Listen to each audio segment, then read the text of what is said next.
Oke, terima kasih Bang Lukman. Selamat pagi Bapak Ibu sekalian. Insan Seegers ya. Kalau Bapak Ibu kesannya kalau era digital masih manggil Bapak Ibu itu terlalu old school ya. Saya manggilnya Insan Seegers.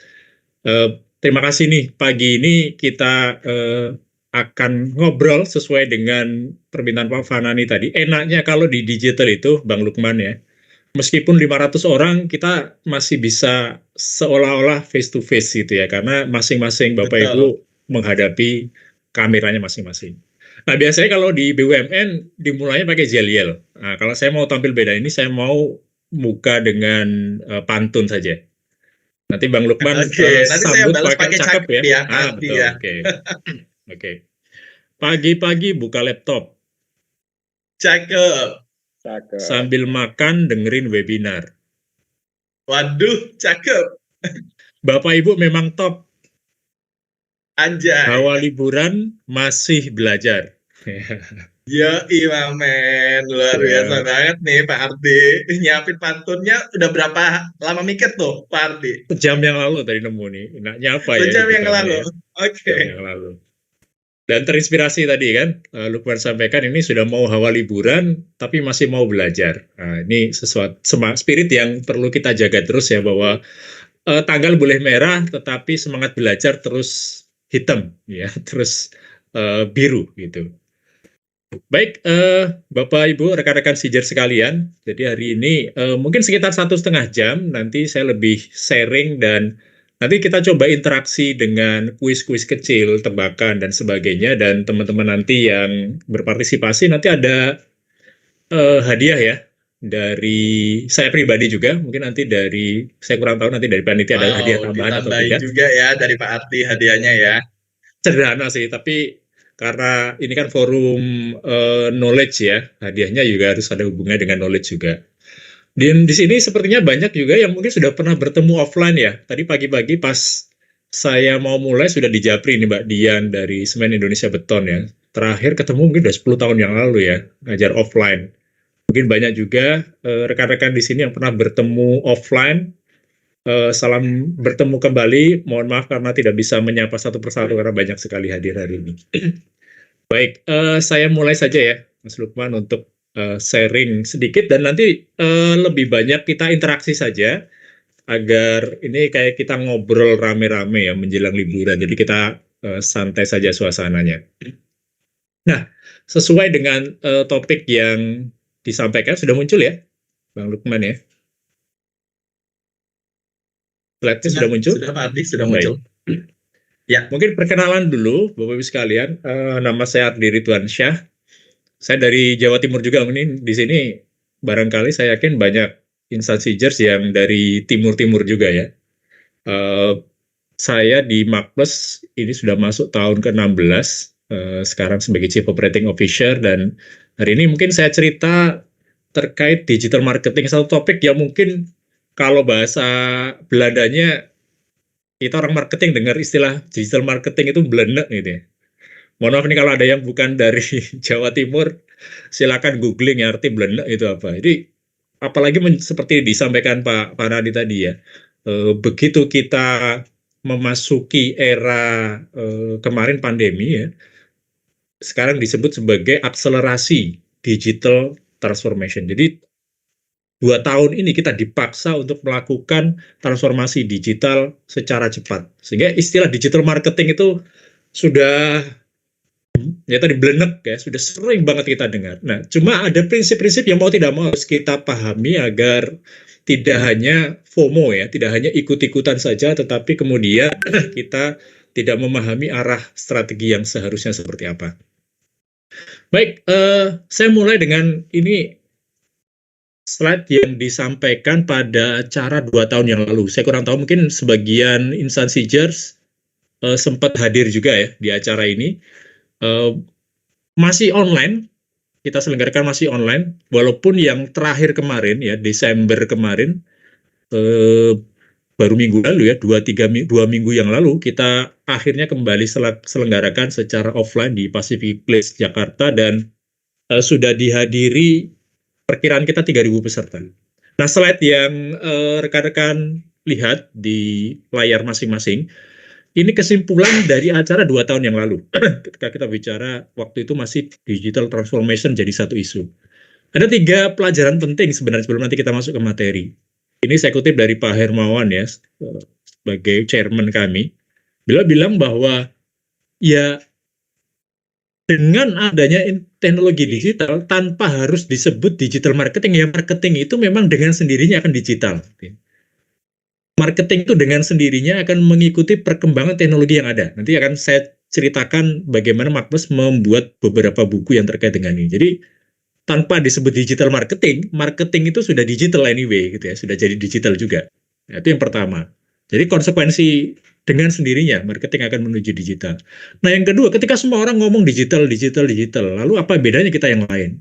Kalau kami percaya yang kemudian bisa membedakan itu bukan semata-mata teknologinya, tapi human-nya, orang di balik teknologi itu. Dan yang ketiga, nanti kita bahas juga, jangan sampai kita kemudian terjebak dalam hal-hal yang tactical ketika membahas digital marketing. Oh, yang penting viral, yang penting viewernya di atas ratusan ribu, yang share, yang like banyak, itu penting. Jangan salah, itu tetap penting. Tetapi hal-hal yang teknis, hal-hal yang tactical seperti itu harus didukung dengan sesuatu yang strategik, harus mendukung sesuatu yang lebih strategik. Nah, itu prinsip nomor 3 yang akan kita bahas.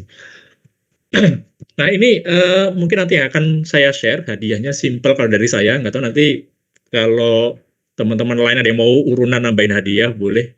Simple saja, nanti hadiahnya silakan bagi yang berpartisipasi, kan ada kolom chat, silahkan langsung saja ditulis di kolom chat, nanti Bang Lukman dan Mbak Lea mohon dicatat saja siapa yang pertama kali benar ya jawabannya atau partisipasinya, nanti mohon dicatat ya untuk mendapatkan e-book ini.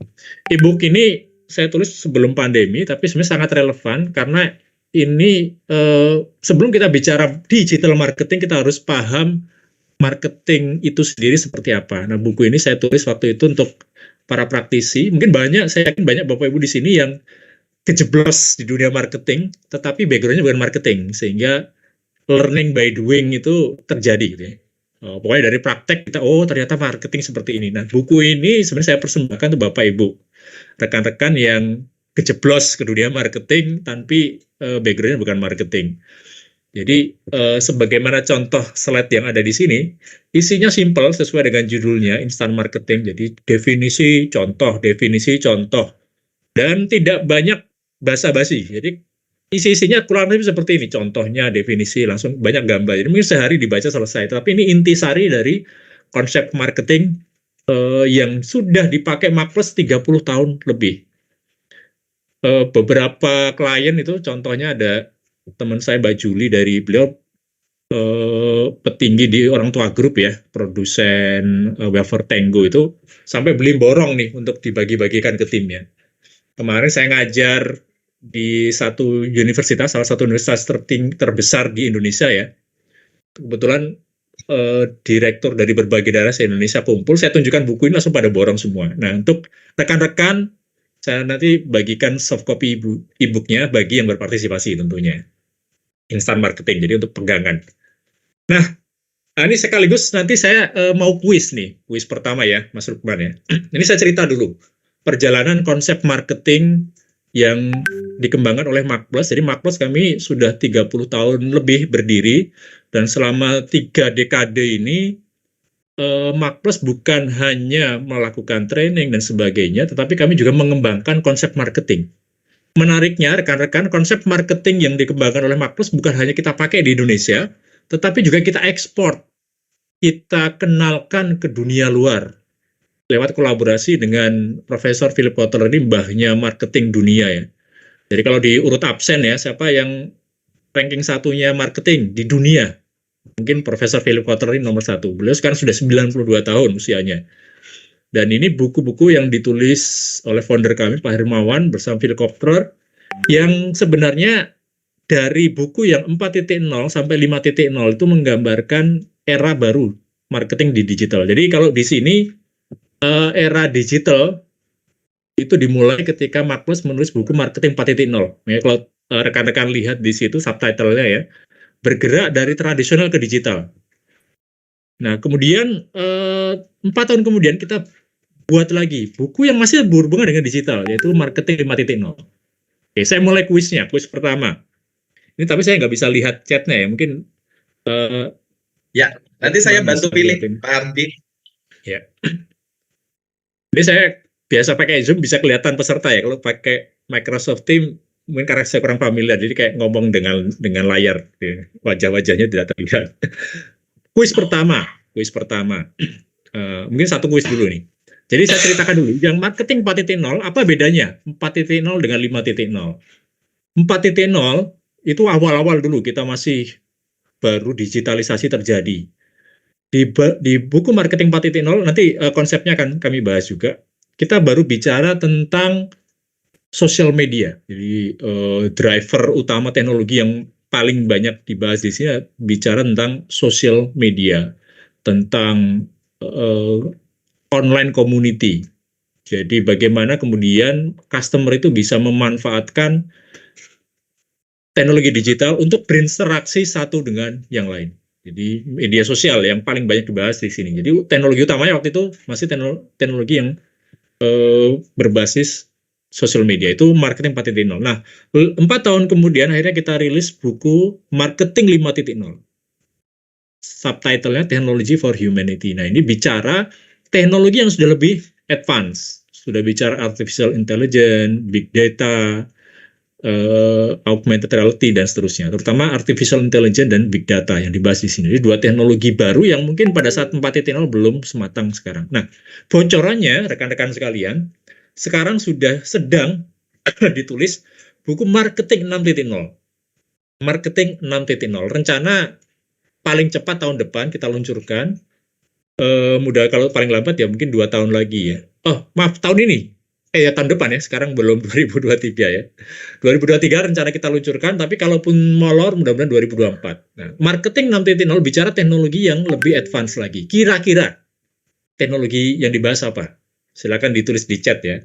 4.0 bicara sosial media, 5.0 bicara artificial intelligence, 6.0 kira-kira teknologinya apa?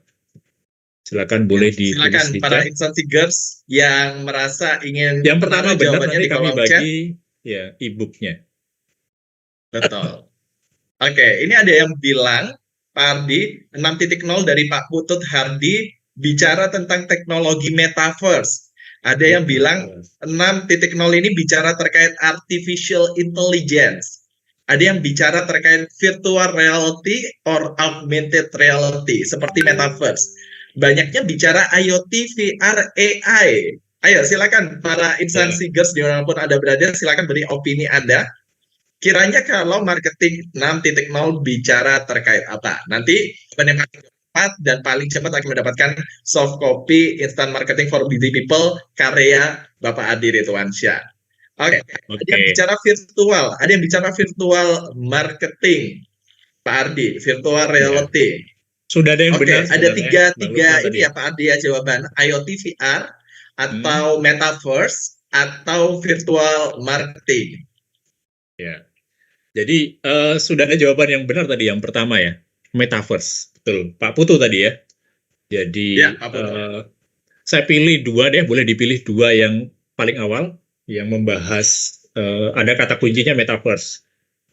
Jadi benar sekali bahwa marketing 6.0 nanti kita berbicara tentang marketing in the metaverse. Walaupun kita ini menarik karena sebenarnya metaverse orang masih bertanya-tanya apakah benar nih metaverse akan menjadi sesuatu yang massal, karena tahun ini baru bulan lalu ya, kalau rekan-rekan menyimak Facebook itu baru saja mem-PHK cukup banyak karyawannya, sekian persen karyawannya.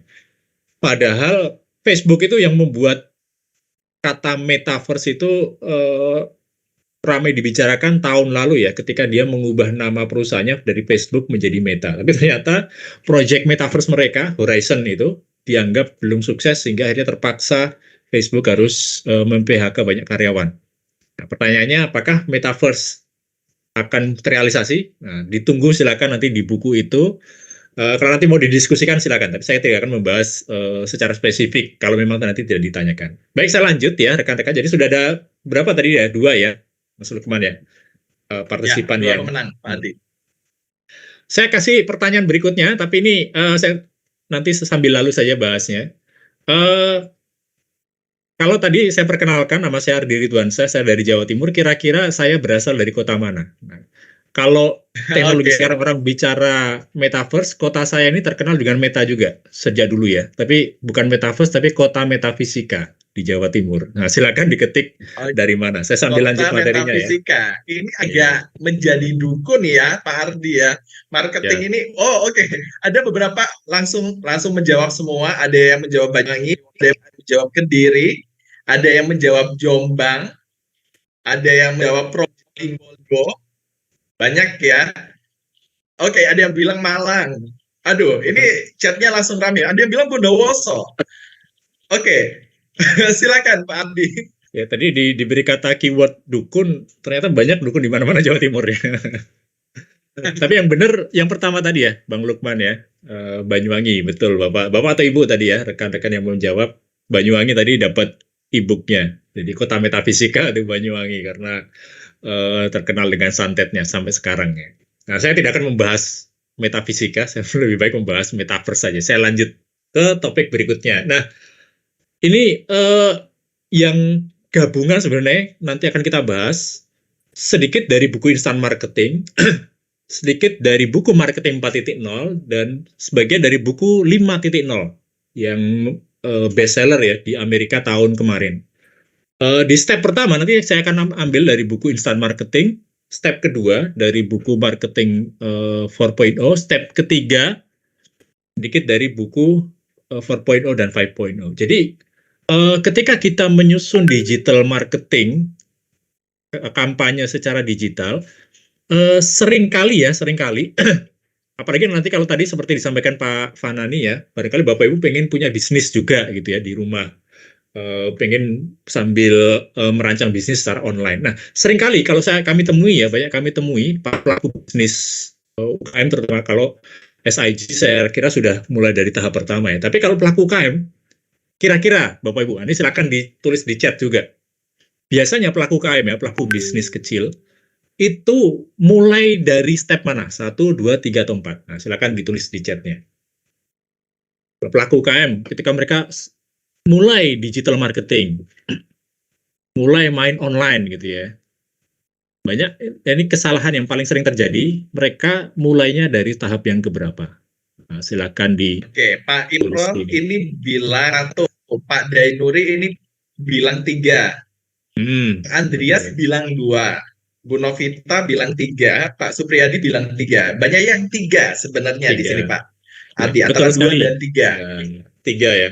2 mungkin ada, betul tadi Mas Andreas juga, tapi kebanyakan, kalau kita bicara kebanyakan yang kami temui, kalau keliling ke beberapa daerah, nomor 3. Artinya apa? Jadi nomor 1, saya dari awal ya Bapak Ibu, sebelum membuat postingan, video, dan sebagainya, kita harus menentukan positioning dari brand kita, baik brand produk maupun brand perusahaan. Sederhananya positioning, kita ingin membangun persepsi sebagai apa. Itu yang pertama harus kita bangun desain dulu. Kita ingin dikenal sebagai apa, baik secara online maupun offline. Nah, setelah itu yang kedua, kita terjemahkan tujuan tadi menjadi, kita terjemahkan ya, strategi besar tadi menjadi tujuannya secara online, yang nanti disesuaikan dengan bagaimana customer berperilaku secara online. Jadi, itu tahap yang kedua, menentukan tujuan ketika kita mau go online. Nah, yang ketiga baru membuat message-nya, membuat pesannya, membuat kontennya, dan memilih medianya. Saya mau bikin video di TikTok, saya mau bikin gambar infografis di Instagram. Itu step ketiga. Dan step keempat, kita evaluasi. Gimana yang kemarin sudah diposting, hasilnya seperti apa, dan apa yang bisa diperbaiki. Nah, tadi benar ya, rekan-rekan tadi banyak yang memilih nomor 3. Jadi silakan dipilih yang jawabannya pertama benar ya. Ini cepet-cepetan, jadi biar ada kompetisinya. Jadi seringkali terutama bisnis kecil, ketika mereka go online, pokoknya mereka bikin konten, bikin video, bikin lucu-lucuan, langsung diposting ke media sosial yang mereka miliki. Langsung masuk ketiga, melupakan step 1 dan step 2. Sehingga akhirnya yang terjadi, nanti jadi tidak jelas sebenarnya pesan utama yang ingin disampaikan seperti apa. Nah, makanya kita coba bahas satu persatu step ini. Pertama adalah menentukan brand positioning kita. Sebenarnya merek kita, baik di level produk maupun di level perusahaan, ingin dikenal sebagai merek yang seperti apa. Jadi kalau Bapak Ibu lihat ini model yang paling sering, paling banyak diingat oleh para pelaku bisnis di Indonesia. Model Marcos yang paling sering dikutip dan paling gampang diingat oleh pelaku bisnis di Indonesia. Bahkan Pak Jokowi ya, Bapak Ibu ya, itu pernah mengutip model ini. Pak Jokowi sendiri pernah mengutip model ini. Nah, model ini sederhana bahwa kalau kita punya merek, itu kan yang hijau yang bawah ya, merek kita itu bukan hanya soal mereknya bagus, menarik, dan keren gitu ya. Visualnya bagus, warnanya selaras, serasi. Bukan hanya masalah itu sebenarnya merek. Merek harus punya positioning, harus punya identitas. Warna dan nama ini maksudnya apa? Menggambarkan karakter apa? Menggambarkan sifat apa? Menggambarkan identitas apa? Itu yang disebut dengan positioning. Jadi positioning ini menggambarkan merek Bapak Ibu itu citranya, image-nya apa. Nah, positioning tidak akan kuat kalau tidak memiliki differentiation, tidak memiliki keunikan. Nah, keunikan ini yang kembali akan membuat brand kita menjadi kuat, mudah diingat, customer menjadi loyal. Nah, interaksi tiga hal ini disebut dengan segitiga positioning, differentiation, dan brand. Jadi, makanya kunci ya, positioning kita akan kuat kalau kita punya keunikan, kita punya diferensiasi yang membuat kita beda dari kompetitor. Nah, contoh yang menarik, yang lagi rame nih, kalau rekan-rekan milenial Gen Z mungkin sudah dengar ya, ada restoran dari Australia kalau salah ya, nggak tahu Lukman mungkin pernah dengar juga ya, Karen Diner ya, Karen Diners. Ini restoran, cuma dia Ya, lagi punya viral di lagi TikTok, viral, Pak. diferensiasinya unik sekali. Kan biasanya kalau kita bicara ke restoran, kita mengharapkan pelayanan yang ramah, murah senyum gitu kan, eh, empatik gitu kan. Tetapi mereka punya diferensiasi karena justru pelayanannya tuh dibikin kasar, bentak-bentak, marah-marah by design gitu ya. Pokoknya dibikin sarkas, dibikin antitesis dari restoran biasa. Nah, itu diferensiasi. Nah, pertanyaan apakah itu akan sukses? Ya tergantung. Diferensiasi akan sukses kalau memang itu keunikan yang diinginkan oleh pelanggan. Jadi bukan asal beda, rekan-rekan sekalian, tapi perbedaan yang punya manfaat bagi customer. Itulah kunci diferensiasi yang kuat yang akan membuat positioning kita menjadi solid, menjadi kuat juga, sehingga brand kita akan mudah diingat.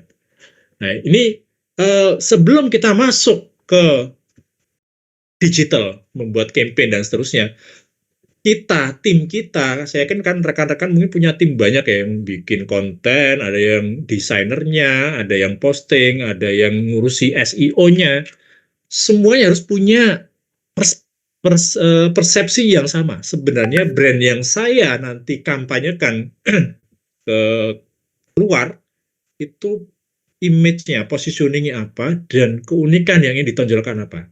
Karena kalau ini tidak dipahami semua tim kita, nanti jadi kacau kampanyenya. Yang satu ngomong A, yang satu ngomong B. Brand kita misalnya, sebenarnya brand yang premium, tapi tim konten kita postingannya selalu kami yang paling terjangkau, kami yang paling affordable, paling murah, dan seterusnya. Padahal positioning aslinya bahwa kita ada produk yang premium. Jadi malah bertentangan dengan karakter asli dari merek kita. Inilah pentingnya membangun PDB dulu sebelum nanti menyusun taktiknya. Strategi harus kita susun dulu. Nah, ini ada di buku Instant Marketing juga yang tadi. Ini rumus kalau mau lebih detailnya, rekan-rekan ya. Ini kalau saya selalu bilang ya, kalau mau munculkan ini slide ini harganya ratusan juta ya, Bang Lukman ya. Karena biasanya kalau kami diminta untuk diminta konsultasi ya, tolong dong bikinin branding untuk perusahaan kita ya, biasanya harganya ratusan juta dan frameworknya kurang lebih seperti ini. Jadi Kalau mau lebih detail ya, lebih lengkap dari versi yang PDB, rekan-rekan bisa menyusun. Ini akan jadi payung yang disebut dengan positioning statement. Ini kan memayungi atau menjadi payung besar dari inisiatif inisiatif taktikal, praktis yang nanti kita lakukan setiap hari, setiap minggu, dan seterusnya. Itu akan harus konsisten dengan positioning ini. Ini versi yang lebih detail, tapi sebenarnya di situ tadi ada diferensiasi dan brand. Nah, saya berikan contoh misalnya ya, contoh. Saya bikin positioning statement. Mungkin yang paling gampang contohnya Lifebuoy. Lifebuoy. Pertama kita harus tentukan target marketnya. Siapa target market Lifebuoy? Oh, misalnya keluarga menengah di Indonesia. Demikian juga Bapak Ibu ketika membuat produk misalnya untuk semen misalnya, atau untuk beton, target marketnya siapa sebenarnya? Ini akan membuat kita jadi fokus, oh sebenarnya audiens yang kita target, orang yang ingin kita bidik itu orang yang seperti ini. Kalau Lifebuoy misalnya, sabun Lifebuoy, target marketnya ada keluarga menengah Indonesia, maka nanti kontennya ya harus fokusnya ya untuk keluarga menengah di Indonesia. Ingat, keluarga dan kelas menengah. Jadi jangan bikin postingan misalnya, misalnya ya, tentang isu Blackpink dihubung-hubungkan dengan produk kita. Apakah pertanyaannya kan, keluarga di Indonesia yang sudah berkeluarga itu masih nonton Blackpink gitu ya? Kalau tidak, ya jangan bahas Blackpink di postingan kita, karena tidak nyambung dengan target market kita lagi. Itu kalau dibilang kalau kita bikin konten yang tidak sesuai dengan target market produk kita, itu namanya Jaka Sembung nonton BTS, Bang Lukas. Tahu nggak, Bang Lukman? Jaka Sembung nonton BTS, jadi nggak nyambung guys. Jadi harus nyambung dengan target market yang ingin kita bidik. Jadi kita harus tentukan. Misalnya tadi, sabun Lifebuoy adalah target marketnya kelas menengah Indonesia. Brandnya apa? Elemen kedua ya. Brandnya ya Lifebuoy. Ini brandnya sudah ada kan. Nah, berikutnya elemen ketiga yang disebut dengan frame of reference. Frame of reference itu kategori kita. Kita itu apa sebenarnya? Apakah Lifebuoy itu sabun, ataukah dia sabun mandi, ataukah dia sabun mandi kesehatan. Nah, itu disebut dengan frame of reference.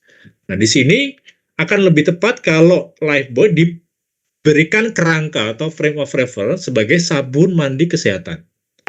Tujuannya apa? Agar customer tidak membanding-bandingkan Lifebuoy dengan sabun mandi yang lain, misalnya sabun mandi kecantikan. Jadi kalau Lifebuoy mungkin tidak sewangi Lux, ya orang akan bilang ya ini kan sabun mandi kesehatan, bukan sabun mandi kecantikan. Itu gunanya frame of reference, memagari, membuat batas agar kita tidak dibanding-bandingkan dengan yang lain. Sebagaimana kata Farel ya, ben ojo dibanding-bandingke.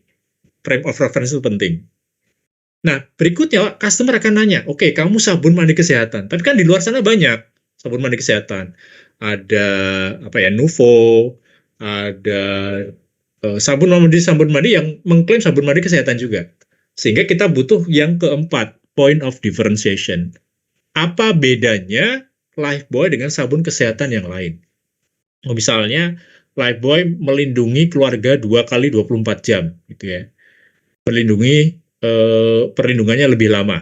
Nah, itu disebut dengan point of differentiation. Nah, poin yang terakhir, competitive edge, ini membahas bukti kalau ternyata diferensiasi atau keunikan kita masih agak abstrak dan perlu diperkuat. Nah, itu di elemen terakhir ini. Bukti, alasan yang memperkuat keunikan atau diferensiasi yang kita sampaikan tadi. Misalnya kita bilang bahwa competitive edge-nya dari Lifebuoy adalah teruji di laboratorium ternama di Indonesia misalnya. Nah, dari situ kita akan punya kalimat yang cukup panjang, bunyinya akan jadi seperti ini kalau kita bikin kalimat ya, 5 hal ini ya.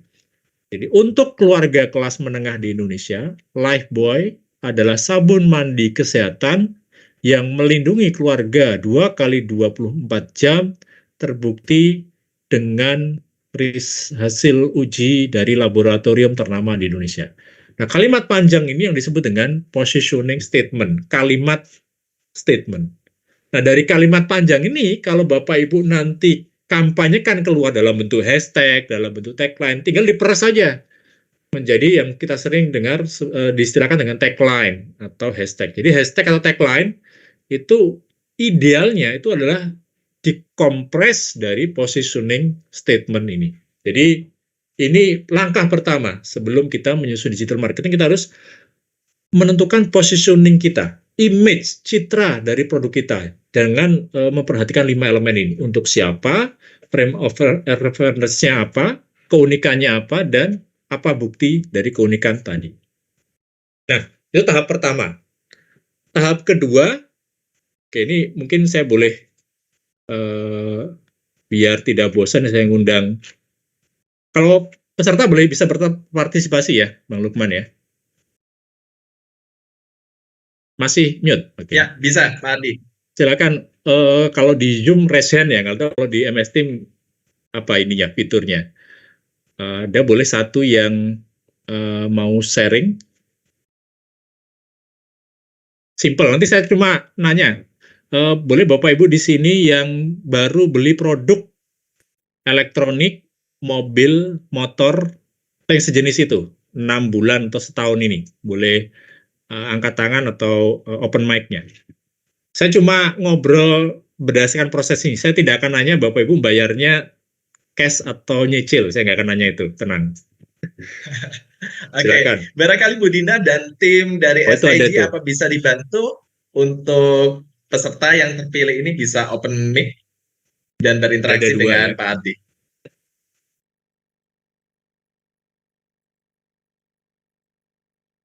Ya, silakan untuk peserta yang telah raise hand, boleh untuk open mic. Itu ada Pak, siapa tadi? Pak Yusuf ya, kalau salah. Baik, terima kasih Pak. Baik. Pak Yusuf dari mana Pak? Posisi? Dari Semen Gresik Pak. Oh, di Gresik Bapak? Di Rembang. Oh, oke, baik di Rembang. Nah, Pak Yusuf baru beli apa Pak? Dia membelikan HP Samsung untuk anak yang kuliah itu Pak. HP Samsung, baik. Jenisnya apa? Tipe yang apa Pak kalau boleh tahu? Tipe A13 mungkin ya, ingat saya ya. Tipe A ya. Kita mencari RAM-nya yang 5, kemudian memorinya 256 kali ya. Karena kan untuk kebutuhan mungkin kalau saat kuliah mungkin butuh buka-buka file, dokumen, kemudian mungkin butuh nanti waktu praktikum ada video atau foto-foto sehingga kita butuh yang itu Pak dibandingkan kamera pikselnya yang lebih tinggi gitu Pak. Baik. Bapak pertama kali ya Bapak atau putra atau putri Bapak tahu tipe A itu punya keunggulan seperti ini lihat dari website atau lihat di sosial media atau lihat di brosur Pak? Tahu Samsung Pak. Tipe A-nya? Awalnya Google Pak ada beberapa pilihan Pak.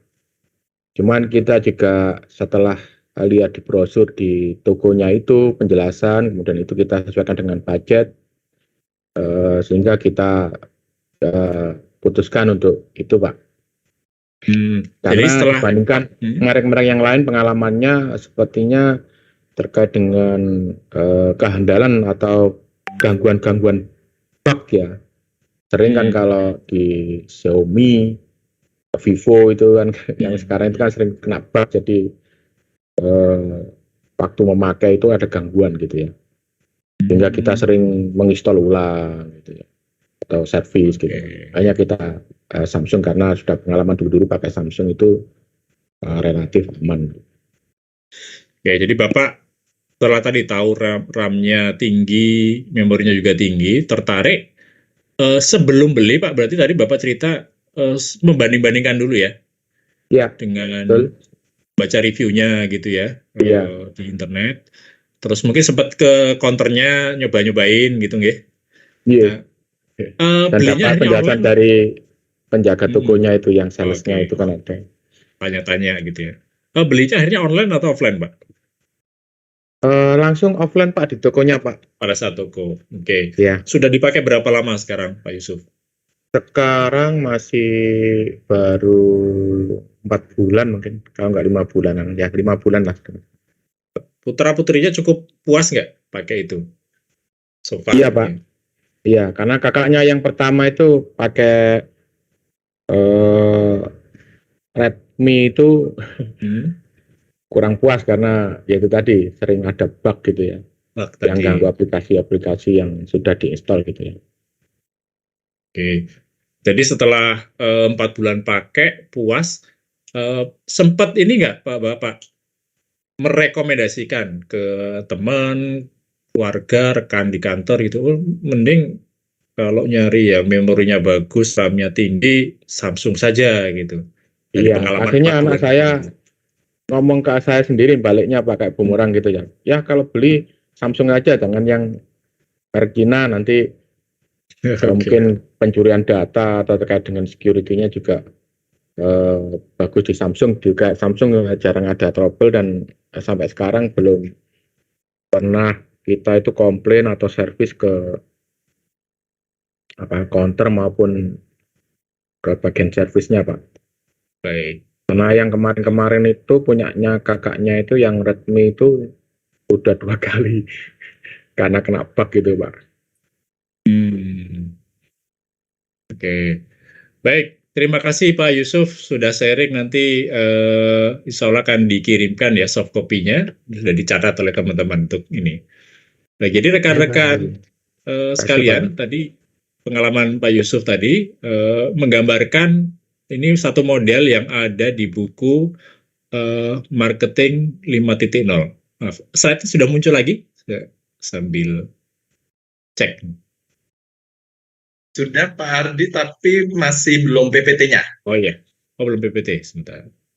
Jadi Ya. kalau di dalam buku marketing 4.0, di situ satu konsep utama yang kami bahas di situ bahwa teknologi digital itu memang merubah banyak hal. Tapi yang paling, kalau kita sebagai pebisnis, Bapak Ibu, paling perlu kita perhatikan adalah yang diubah oleh teknologi itu adalah perilaku customer kita. Sudah muncul? Sudah Pak Hardi, sudah masuk. Jadi kalau rekan-rekan lihat di sini, ini model utama yang ada di buku Marketing 4.0 tadi, rekan-rekan sekalian. Jadi tadi yang diceritakan Pak Yusuf bersama putra beliau itu bagaimana customer kita berperilaku di era yang digital. Dulu kita sebut sebelum era digital itu customer ketika mau beli barang itu biasanya hanya melewati 4 fase, ya 4A yang di atas, aware, attitude, act, dan act again. Nah, di era digital kita bilang bahwa berubah. Sekarang orang kalau beli, kalau belanja barang, terutama barang-barang yang nilainya cukup tinggi seperti handphone, fasenya, tahapannya melalui proses yang disebut dengan 5A. Pertama adalah aware, tahu dulu. Sebagaimana tadi Pak Yusuf ketika mau beli Samsung untuk putra ya Pak ya, tipe A, Samsung tipe A, pertama tahu dulu, oh ternyata Samsung punya tipe A dengan karakteristik seperti itu. Aware, tahu, kenal. Pertama kali kenal dengan nama kita, nama produk kita. Nah, tetapi kalau rekan-rekan lihat di sini, sekedar kenal itu tidak akan, kalau orang anak-anak muda selalu bilang tak kenal maka tak sayang. Benar, tetapi sekedar kenal belum tentu sayang. Kenapa? Karena untuk sayang memutuskan untuk membeli itu tahap keempat. Ya kalau kita lihat di sini act. Jadi setelah aware itu masih ada 2 tahapan lagi sebelum customer kita act beli. Setelah kenal ya, customer untuk bisa sayang itu masih ada 2 tahapan lagi. Makanya yang kedua harus ada sesuatu yang menarik. Orang kenal tapi tidak ada yang menarik ya lewat begitu saja. Makanya tadi ketika Pak Yusuf melihat kenal Samsung punya tipe A dan ada sesuatu yang menarik di situ. Masalah RAM-nya, memorinya, security-nya. Itulah yang kemudian membuat beliau mempertimbangkan untuk membeli Samsung dibanding yang lain. Itu appeal. Nah, setelah tertarik, ternyata kemudian tidak langsung juga memutuskan untuk membeli. Masih ada tahapan berikutnya lagi, tahapan ketiga itu asking. bertanya, menggali informasi lebih lanjut. Dan tahapan ini sekarang mudah sekali dilakukan oleh customer, Bapak Ibu. Sambil rebahan pun kita bisa melakukan tahap ketiga ini. Sebagaimana tadi dilakukan Pak Yusuf juga kan, googling, baca reviewnya, lihat komentar orang terhadap produk ini. Atau seperti kalau mau usaha lebih, seperti bilang tadi kan, datang ke counternya, ngelihat barangnya, nanya-nanya ke penjaganya, bener nggak ini, keunggulannya seperti apa, dan seterusnya. Nah, itu tahap asking, bertanya, mengumpulkan informasi lebih lanjut. Nah, setelah kita yakin, baru kita akan act, kita akan beli. Bisa online, bisa offline. Nah, di era digital, prosesnya tidak berhenti dengan ketika customer membeli, rekan-rekan. Jadi masih ada tahap kelima yang disebut dengan advocate. Ini A yang kelima. Nah, A yang kelima ini, sebagaimana tadi pengalaman Pak Yusuf ya, itu tidak akan terjadi kalau tidak ada pengalaman yang istimewa dengan produk kita. Kalau mereka punya pengalaman yang negatif, maka mungkin hanya akan berhenti di act. Tapi kalau negatifnya negatif banget, itu malah bisa advocate, tapi advocate yang negatif. Jadi malah merekomendasikan orang untuk jangan pakai produk kita. Nah, yang disampaikan Pak Yusuf tadi, pengalaman beliau puas, sehingga akhirnya bahkan putranya ya secara tidak langsung merekomendasikan kan, lain kali kalau Bapak membeli handphone, cukup Samsung saja, karena terbukti security-nya terjaga dan seterusnya. Maka terjadilah proses advocate. Nah, 5 tahapan ini yang harus kita pahami, yang ini juga menjadi tujuan dalam kampanye digital kita. Apakah sekedar aware, membuat sebanyak mungkin orang tahu, kan aware. Yang kedua, appeal, orang jangan hanya tahu, tapi juga tertarik. Ketiga, menjawab keraguan. Asking itu kan berarti kita bertujuan untuk menjawab pertanyaan, menjawab keraguan dari customer.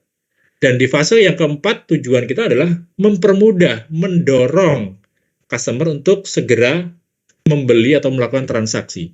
Atau tujuan yang kelima, advocate. Berarti kampanye digital kita tujuannya adalah agar orang mau share, membagikan, meretweet konten-konten atau pesan-pesan yang kita lakukan.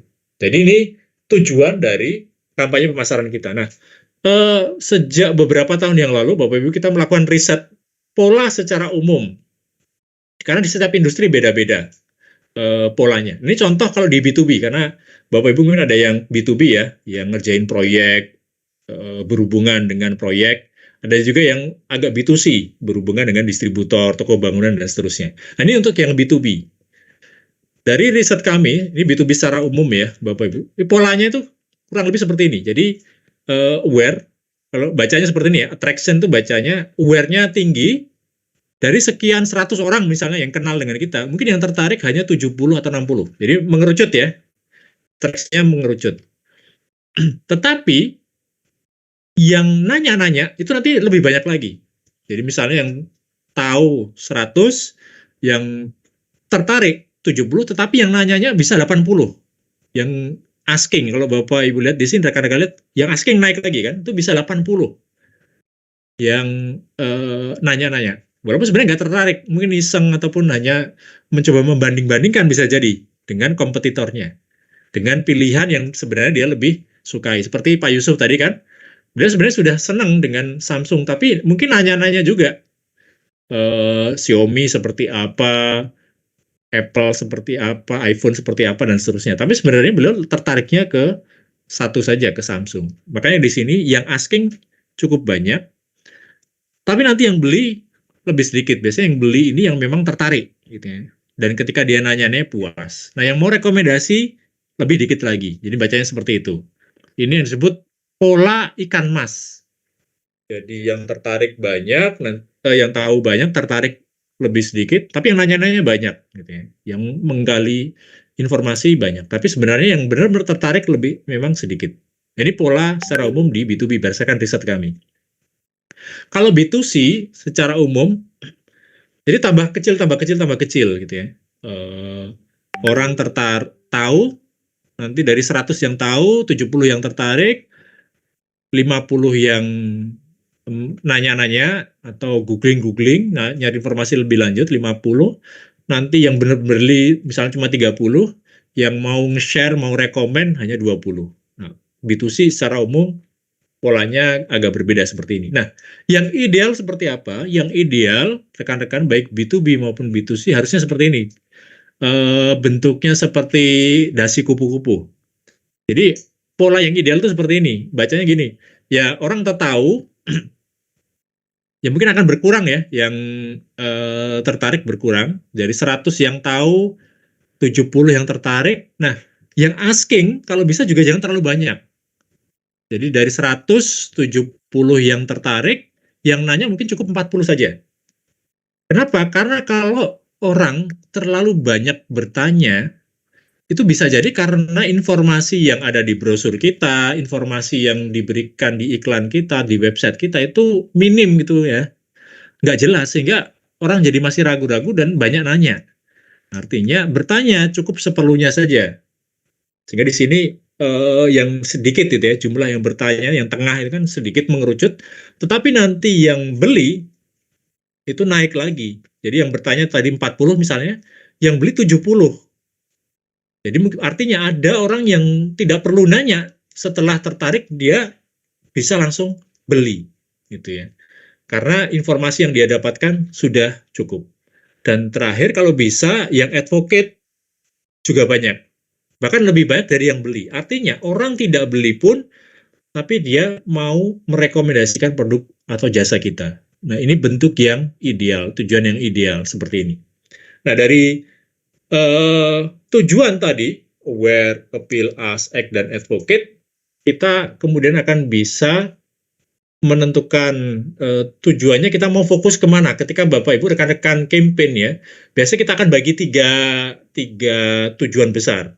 Biasanya aware, appeal, ask itu jadi satu, atau kadang ask dipisah ya. Jadi bisa beberapa tujuan itu dijadikan satu kampanye. Umumnya act sendiri, advocate sendiri, tapi bisa juga kadang dicampur. Jadi kalau misalnya tujuan kita hanya untuk act saja, berarti kampanye kita tujuannya, seruannya adalah mendorong calon pelanggan agar mau membeli saat itu juga. Bisa dengan diskon, bisa dengan bonus, bisa dengan tawaran hadiah dalam masa terbatas. Nah, itu contoh kampanye-kampanye digital yang tujuannya act. Tapi ada juga mungkin kampanye digital yang tujuannya hanya awareness dan appeal. Yang penting orang kenal dan tertarik. Kalau mau nanya-nanya, nanti diarahkan tetap ke offline misalnya. Jadi kampanye digitalnya itu hanya merangsang orang agar kenal dengan kita, lebih kenal dengan produk kita, dan tertarik dengan produk kita. Tetapi kalau mau nanya-nanya lebih lanjut, diarahkan ke offline. Bisa ke telepon, bisa ke toko-toko bangunan terdekat misalnya, yang sifatnya fisik, tradisional, tidak digital. Jadi artinya nanti kita lihat, dalam melakukan kampanye digital, kita perlu menyeimbangkan atau menggabungkan antara channel digital dengan tradisional. Nah, setiap tujuan tadi perlu didukung dengan konten atau pesan. Kalau kami bagi pesan itu ada 4 jenis. Di sini ada yang sifatnya entertain. Kalau rekan-rekan lihat yang baris kedua ya, konten objektif itu ya. Yang sifatnya menghibur, entertain.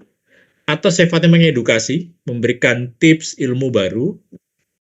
Bisa juga konten yang sifatnya convince, meyakinkan. Kalau convince itu biasanya lebih hard selling. Biasanya lebih ngajak langsung beli, itu convince. Atau sifatnya inspire, menginspirasi. Jadi yang entertain dengan yang inspire itu biasanya sama-sama lebih emosional. Educate dengan convince biasanya lebih rasional. Cuma bedanya kalau entertain itu biasanya lebih lucu gitu ya, pesannya lucu, menarik. Kalau inspire, pesan yang memotivasi, menginspirasi. Sama-sama emosional tapi bentuk emosinya berbeda. Educate biasanya lebih memberikan pengetahuan. Dia lebih soft selling, juaranya halus kalau educate. Kalau convince, biasanya langsung memberikan fakta-fakta untuk meyakinkan calon customer kita. Jadi lebih hard selling. Itu bedanya 4 jenis pesan, 4 jenis konten yang Bapak Ibu nanti bisa terjemahkan dalam format yang bermacam-macam. Nah, itu konten format yang macam-macam ya. Bisa video, bisa tulisan, bisa gambar, bisa infografis, bisa e-magazine, bisa tips tutorial dan sebagainya. Bisa press release yang kita sebar ke media. Jadi itu adalah format-format yang umumnya akan mengacu ke satu dari 4 jenis konten yang ada tadi, entertain, educate, convince, atau inspire. Dan terakhir, setelah formatnya kita buat, baru kita pilih mau di media apa. Sosial media kah, atau kita tetap taruh di website, kita boost dengan search engine, atau tadi seperti Pak Farhani sampaikan sudah mulai masuk ke e-commerce, misalnya kita masukkan di situ, atau di media yang lain. Kalau di media sosial mau di mana? Di IG kah, TikTok kah, atau yang lain, misalnya LinkedIn misalnya, kalau kita mentarget profesional. Jadi ini tahap yang ketiga. Kita tahu tujuan kampanye kita apa, bentuk pesannya bersifat mengedukasi, menghibur, atau seperti apa, formatnya dalam bentuk apa, video, tulisan, tips, review produk, video demo, atau apa, dan baru terakhir kita mau tempatkan di media apa. Bisa saling, tidak harus dari atas ke bawah, tapi ini harus konsisten dengan tahap yang pertama tadi, positioningnya apa, jadi objektif, pesan, formatnya, dan medianya harus tetap mengacu kepada positioning yang tadi kita susun. Jadi itu tahap yang kedua. Sampai sini mungkin kita jeda, kalau tadi kan video pembuka 20 ya. Silakan kalau ada yang mau komentar atau diskusi dulu Bapak Ibu, barangkali ada, biar ada jeda gitu ya, sebelum nanti saya lanjutkan materi. Jadi kita masuk ke tahap kedua tadi ya, menjelang ketiga. Oke. Ya, tadi ini ada beberapa masuk. Sudah banyak sekali pertanyaan yang masuk di kolom chat. Barangkali kita akan masuk ke sesi diskusi terlebih dahulu ya, sebelum kita lanjutkan membaca pertanyaan selanjutnya dan materi selanjutnya. Ini ada pertanyaan pertama datang dari Ibu Rahma Juwita Sari dari PT Solusi Bangun Indonesia Tbk dari unit HC. Pertanyaannya untuk Pak Ardi adalah bagaimana cara membangun strategi digital marketing yang efektif dan efisien? Karena mengingat cost untuk digital advertising pun juga cukup tinggi. Silakan, Mas Ardi. Baik, Bu Rahmah ya. Berarti ini konteksnya ad ya, digital ad. Ya, atau betul. pertama biasanya social media advertising atau mungkin Google Ad. Sebenarnya secara relatif rekan-rekan Bapak Ibu sekalian, iklan di media digital secara relatif ya, itu bisa lebih efisien dibanding iklan di media tradisional. Karena kita bisa mendesain profil target audiens kita secara lebih spesifik. Makanya tadi penting sekali Bapak Ibu rekan-rekan sebelum mulai membuat konten iklannya, memilih media iklannya, mau budget berapa, menentukan target. Yang tahap pertama tadi kan salah satu target audiens ya. Siapa target audiens kita? Keluarga, misalnya keluarga kelas menengah yang ada di klaster ini, di daerah saya, di area geografis tertentu. Setelah kita punya profil target audience, target market kita, maka itu akan bisa menjadi input ya ketika nanti Bapak Ibu rekan-rekan memasang iklan secara digital. Jadi kita bisa fokus bahwa yang kita harapkan untuk terekspos ya, melihat iklan ini hanya orang-orang di profil yang ada kita ini. Jadi kalau yang tidak sesuai dengan profil itu memang tidak akan dijangkau oleh iklan, sehingga cost-nya akan bisa lebih efisien. Contoh, ada satu BUMN juga, Bapak Ibu, waktu itu dari PGN ya. Beliau bikin kampanye digital untuk produknya adalah langganan gas untuk rumah. Jadi langganan gas untuk rumah. Sehingga apa? Target marketnya adalah keluarga menengah di perumahan, keluarga yang tinggal di perumahan-perumahan kelas menengah di lokasi yang dilewati oleh gas, pipa gasnya. Karena kalau keluarga kelas menengah tetapi lokasinya jauh, tidak mungkin untuk dilayani. Sehingga target market tadi ya, elemen yang pertama adalah keluarga perumahan atau keluarga kelas menengah yang tinggal di lokasi dekat pipa gas. Nah, setelah kita tahu profil yang kita target seperti kita tinggal terjemahkan itu dalam ketika menyusun algoritma atau detail ya iklannya kan. Sehingga waktu itu beliau cerita, akhirnya dilihat dia menyasar, yang disasar untuk bisa melihat iklannya hanya perumahan-perumahan tertentu. Dia sudah dilihat kan Bapak Ibu bisa ngecek di daerah kita, area kita, perumahan-perumahan kelas menengah apa yang kalau kasus PGN tadi yang dilewati atau dekat dengan jaringan pipa untuk gas yang mungkin untuk dilayani. Nah, setelah kita tahu perumahan A, perumahan B, perumahan C, jadi tinggal disetting iklan ini disasar ke mereka yang tinggal di perumahan-perumahan tadi dengan demografis misalnya usia sekian. Jadi jangan anaknya yang lihat juga, bapaknya, orang tuanya sebagai pengambil keputusan sehingga lebih efisien.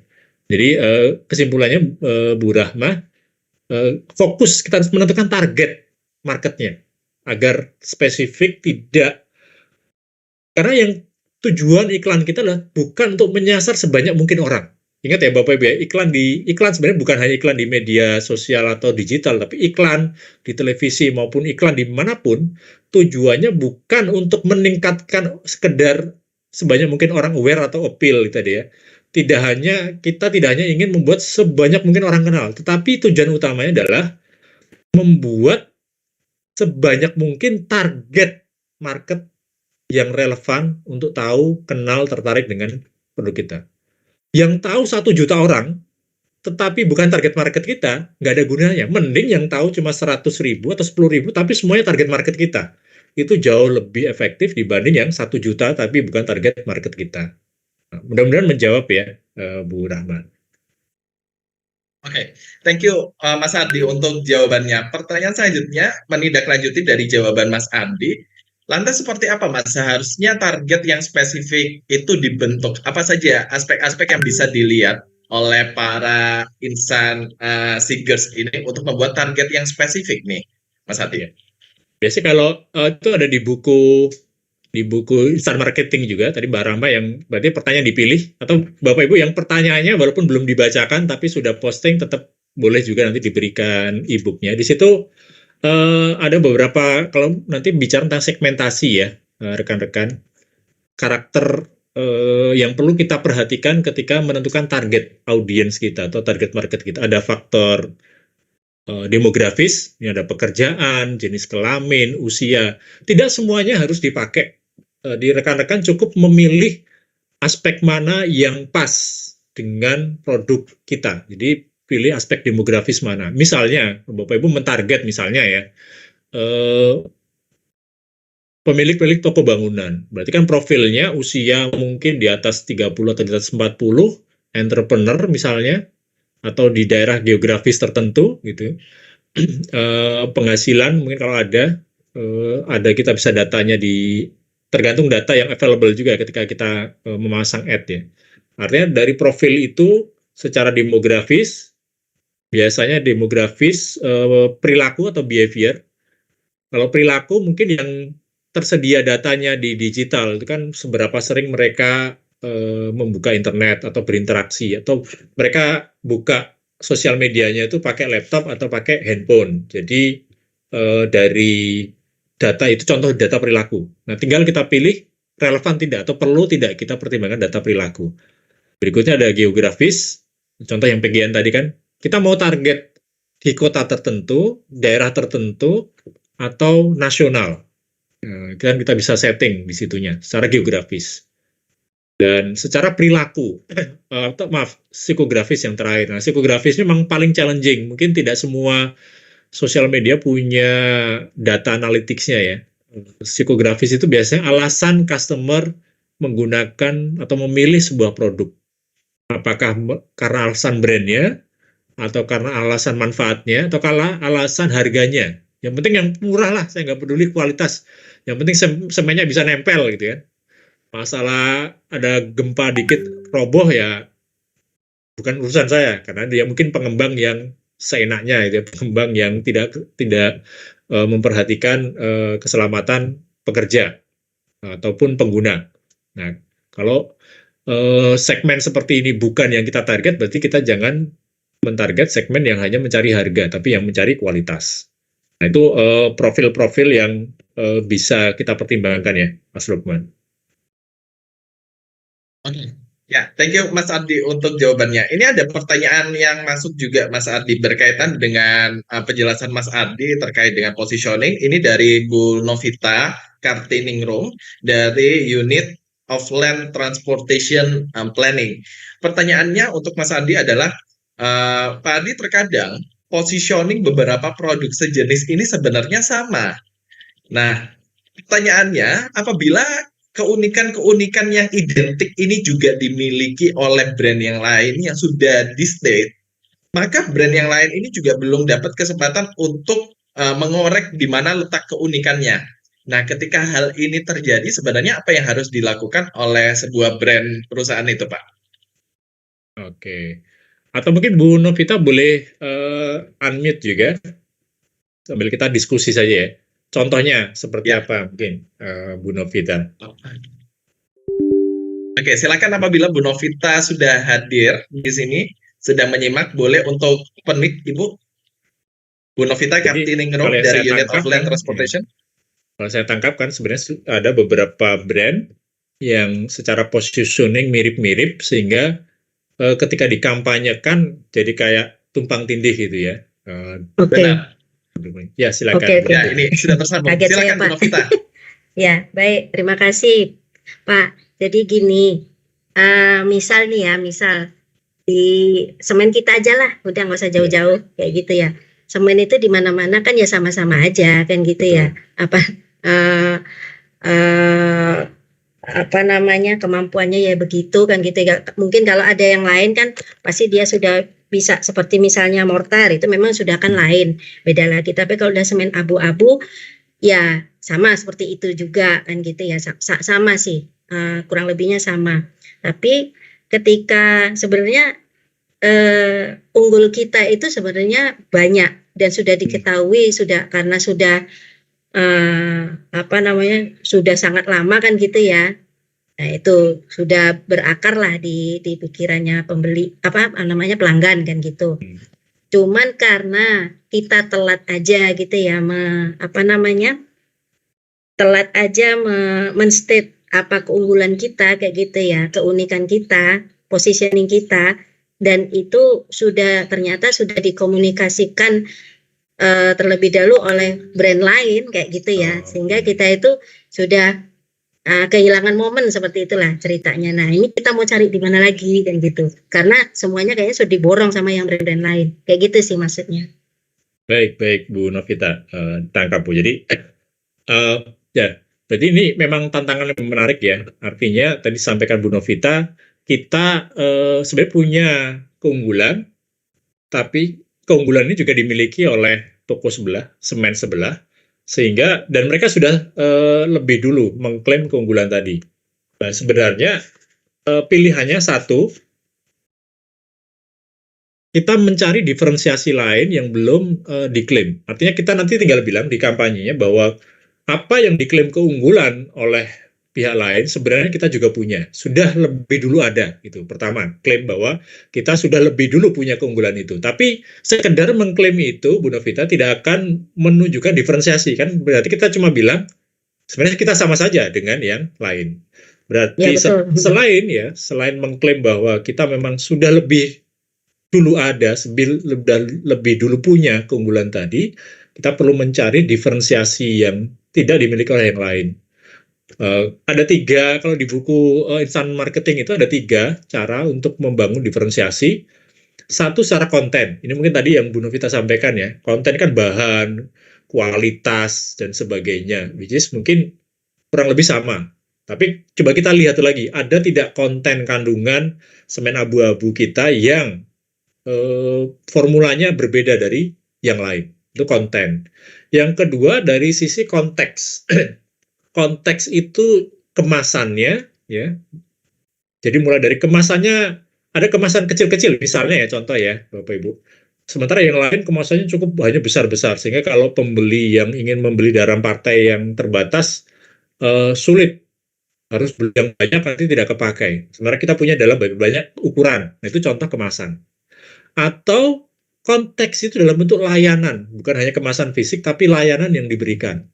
Produknya mungkin sama-sama semen, tetapi kalau berhubungan dengan SIG, maka kita bisa menjamin ada layanan lebih yang didapatkan oleh customer pasca pembelian, konsultasi, dan sebagainya.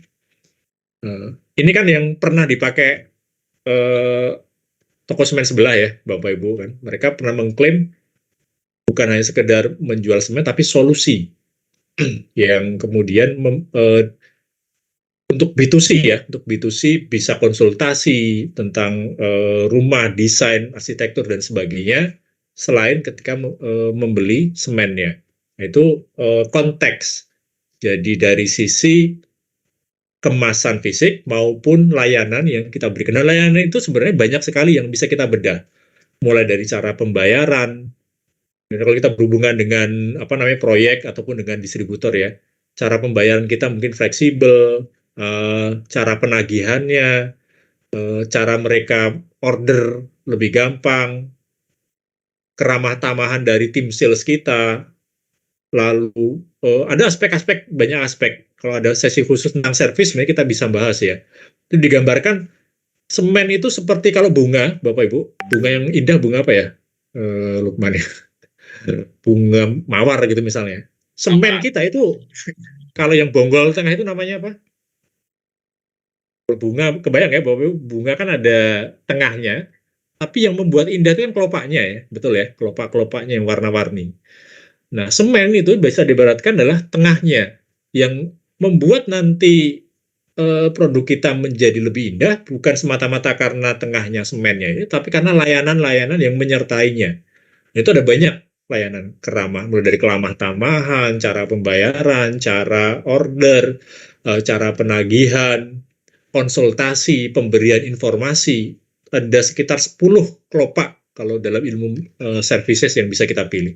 Kalau ada waktu lebih baik, kita bisa bedah ya tentang servis. Bagaimana servis itu bisa meningkatkan dan menjadi diferensiasi dari produk kita. Jadi itu konteks. Dan yang ketiga, infrastruktur. Infrastruktur ini dari sisi teknologi dan sumber daya manusia. SIG kan secara infrastruktur kita paling luas mungkin di Indonesia. Nah, ini apa yang bisa kita klaim dari situ? Bukan hanya kita bilang kita paling luas, paling available, tetapi dari jangkauan yang luas itu, manfaat apa yang bisa didapatkan oleh customer kira-kira. Nah, itu diferensiasi dari sisi infrastruktur. Atau kita punya SDM yang khas. Kita punya tim sales yang bisa mendampingi pengerjaan proyek dan sebagainya. Itu berarti diferensiasi dari sisi infrastruktur. Infrastruktur bisa SDM, bisa teknologi.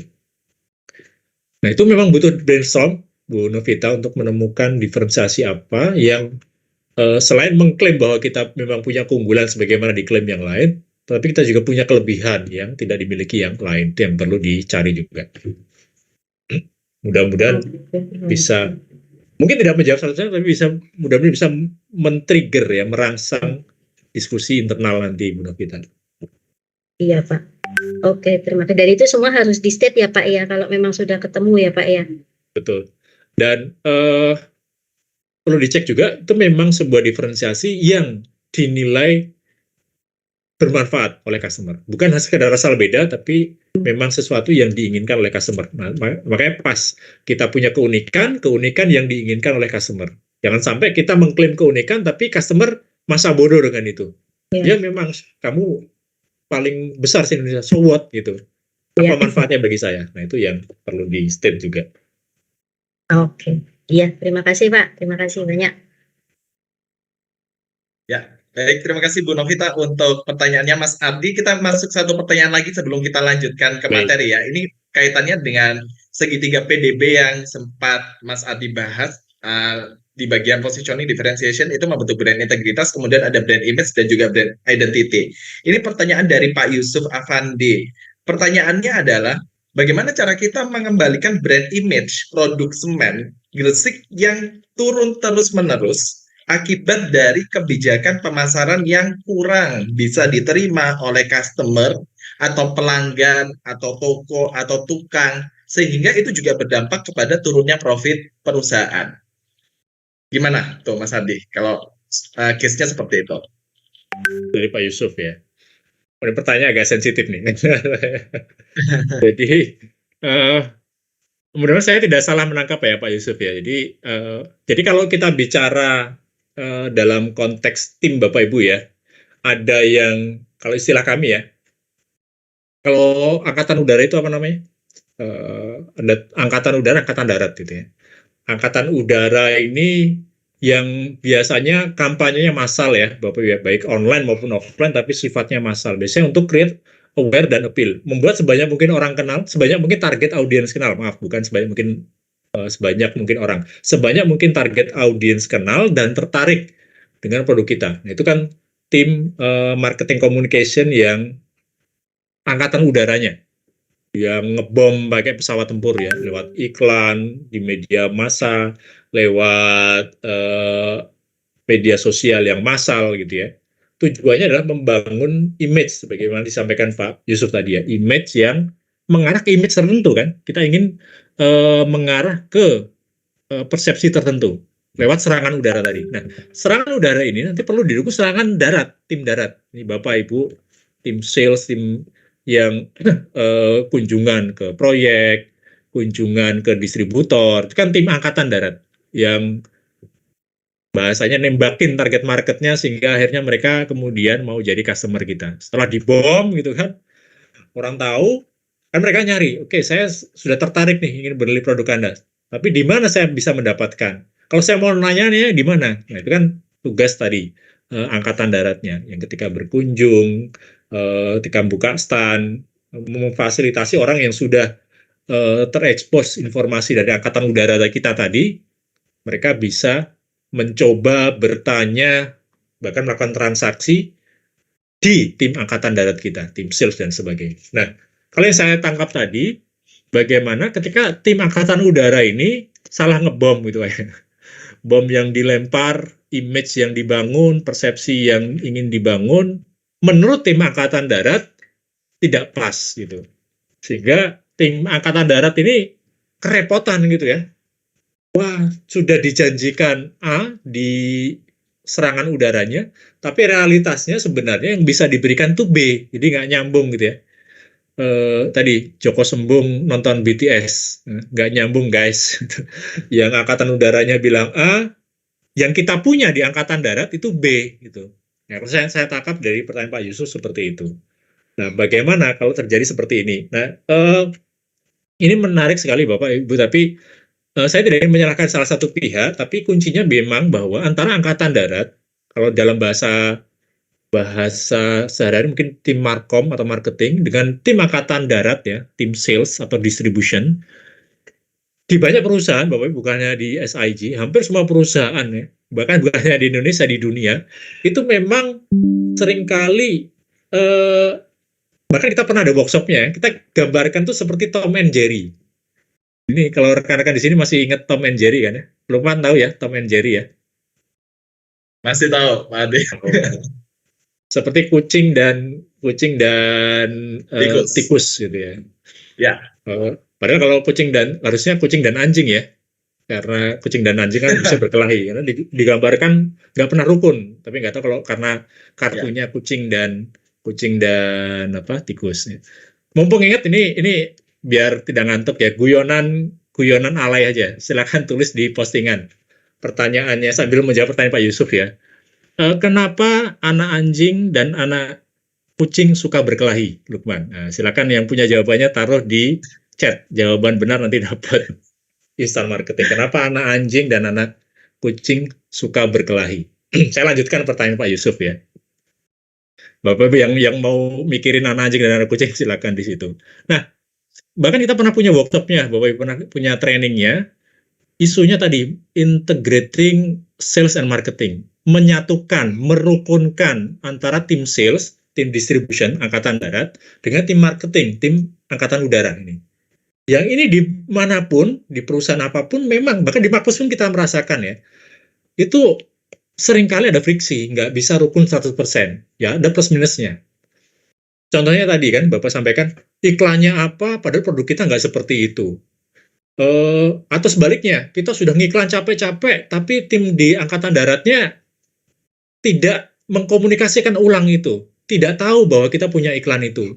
Pokoknya nggak nyambung lah antara Angkatan Darat dengan Angkatan Udara. Nah, bagaimana menyiasati isu seperti itu? Mungkin saya lebih fokusnya, Pak Yusuf ya, bagaimana agar ini bisa sinergi, kan kuncinya di situ. Selama belum sinergi, akan terus berulang ya, terus berulang ketidaksinkronan Angkatan Udara dengan Angkatan Darat ini. Nah, pertama cara yang hard atau yang cara sistem. Berarti kan perlu ada KPI yang terintegrasi antara tim sales dan marketing. Memang ini kebijakan strategik nanti ya, Bapak Ibu ya. Cara yang hard. Jadi KPI yang sama sehingga semuanya fokus atau diukur dengan kriteria yang sama. Tapi mungkin cara yang lebih jangka pendek yang bisa kita adalah cara halus, soft approach-nya, yaitu dengan komunikasi sebenarnya. Komunikasi yang rutin dan terbuka antara tim Angkatan Udara, tim Markom dengan tim sales tim Angkatan Darat ini. Di Makpos kita biasanya dalam itu meeting rutin, Bapak Ibu. Bahkan harian itu biasanya. Di mana tim ketika meeting harian online paling cuma sejam, di situ sebenarnya tim sales yang meeting, tetapi tim marketing, tim produk atau tim Angkatan Udara ini hadir juga, cukup dengerin saja. Oh, ternyata tim sales kita itu kayak gini, cerita di lapangan ya. Masalah ketika distributor seperti ini, masalah ketika di project seperti itu. Jadi mereka punya sensing akhirnya, tim Angkatan Udara ini. Berarti lain kali kalau bikin iklan atau komunikasi harusnya bahasanya begini, tidak begitu. Nah, kan seperti itu ya, Angkatan Udara ini menguasai udara, jangkauannya luas, tetapi yang tahu lapangan mungkin tim Angkatan Darat yang setiap hari berinteraksi dengan distributor, proyek, dan sebagainya. Yang kadang-kala informasi yang didapatkan tim Angkatan Darat ini tidak tersampaikan ke Angkatan Udara. Sehingga akhirnya bom yang dipakai nggak berubah, masih sama. Gitu. Nah, itu komunikasi yang perlu dibangun. Mudah-mudahan menjawab pertanyaan Pak Yusuf ya. Karena kalau tidak akan berulang terus kan, Bapak. Saya sepakat bahwa ketidaksinkronan ini perlu diakhiri dengan komunikasi gitu. Sudah ada yang menjawab belum tadi? Anak kucing dan anak anjing. Oke, thank you Pak Adi untuk jawaban dari pertanyaan Pak Yusuf. Ada satu jawaban paling menarik nih yang disampaikan di kolom chat. Ada dari Pak Saiful Arifin. Jawabannya adalah karena masih anak-anak, makanya suka berkelahi. Kalau sudah dewasa nggak suka berkelahi, tapi suka kawin lari. Nah, betul sekali jawabannya. Betul sekali. Itu lebih lengkap dari jawaban yang semestinya. Kenapa anak anjing dengan anak kucing suka berkelahi? Namanya juga anak-anak kan, wajar kalau berkelahi. Iya. Gitu. Baik, selamat Bapak tadi yang jawabannya. Oke, berarti saya lanjut materi dulu ya, Bapak Ibu. Silakan kalau ada. Ya, lanjut aja dulu, Mas Adi. Tapi nanti saya kalau nemu tebakan garing lainnya, saya di-share ya. Sela-sela materi. Ya. Baik, tadi kita sudah membahas pentingnya strategi yang kemudian diturunkan menjadi tujuan. Tujuan strategi tadi bicara tentang PDB, Positioning Differentiation Brand. Positioning apa yang ini kita bangun, kita harus tentukan dulu, dan diferensiasi apa yang mau kita tonjolkan. Lalu yang kedua, tujuannya, kita mau fokus aware, kenal, appeal, tertarik, asking, memfasilitasi komunikasi atau tanya jawab, atau mendorong orang untuk act, untuk langsung beli, atau mendorong advocacy atau rekomendasi.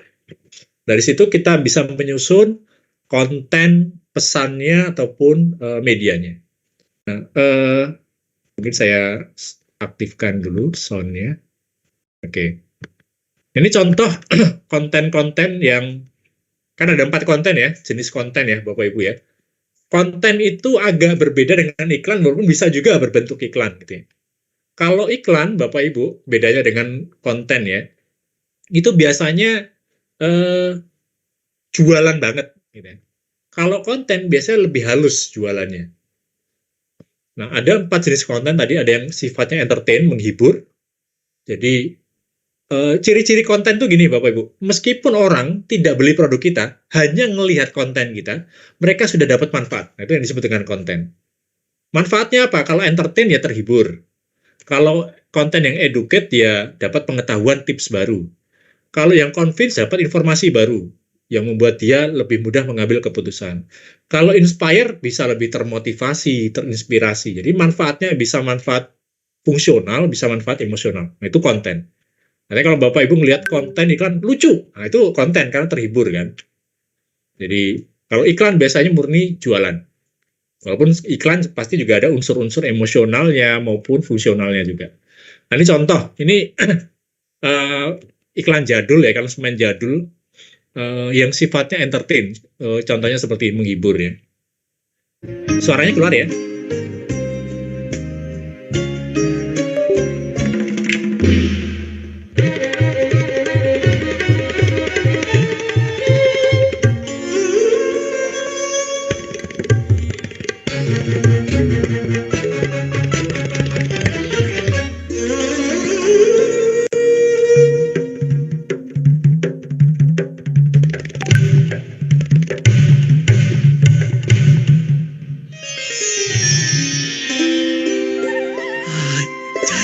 Jayanti. Ratni. Mitsui Cement. Bonded for life. Nah, ini iklan yang konten yang sifatnya entertain dalam bentuk format video. Diferensiasi keunggulan yang dia tonjolkan, kalau Bapak Ibu lihat tadi, rekan-rekan lihat tadi kan semen yang kokoh yang kuat. Jadi diferensiasi dari sisi kontennya ya.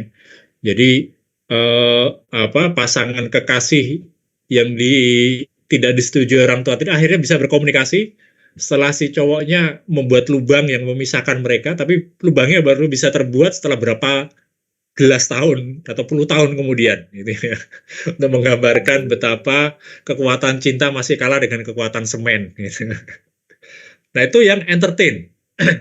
Educate kalau formatnya video bisa contoh-contoh tips-tips untuk mendesain rumah, tips-tips bagaimana kalau membuat pagar atau dinding yang full semen tanpa cat, tipsnya seperti apa.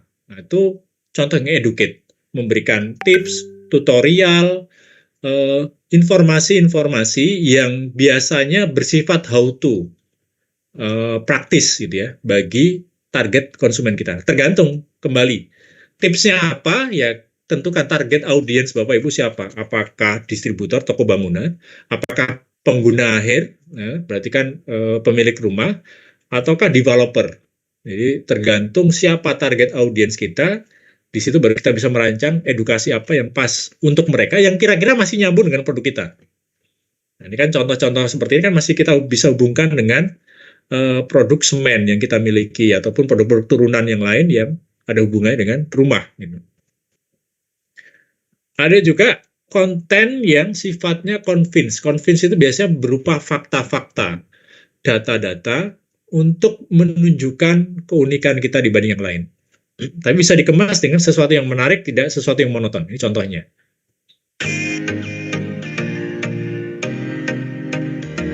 Ini dari toko sebelah ya, tapi yang holdingnya sana.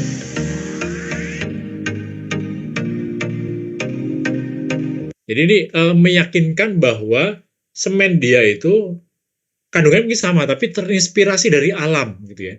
Terinspirasi dari kekuatan-kekuatan unik yang ada di alam. Ini contohnya nih, nomor 1, abalon itu apa ya? Keong ya, jenis keong gitu ya. Bahwa keramiknya itu, kekuatan keramik ya, resistensi keramiknya dari air dan sebagainya itu terinspirasi dari kerang gitu ya.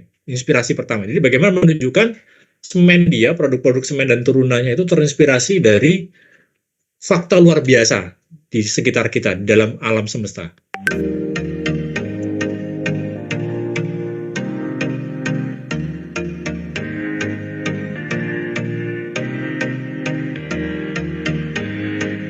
Dari kerang, bisa bikin keramik yang 10 kali lebih kuat dari keramik biasa. Dari bunga matahari, gitu kan.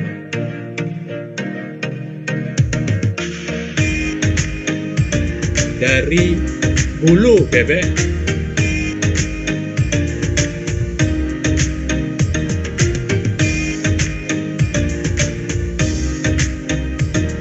dari daun teratai,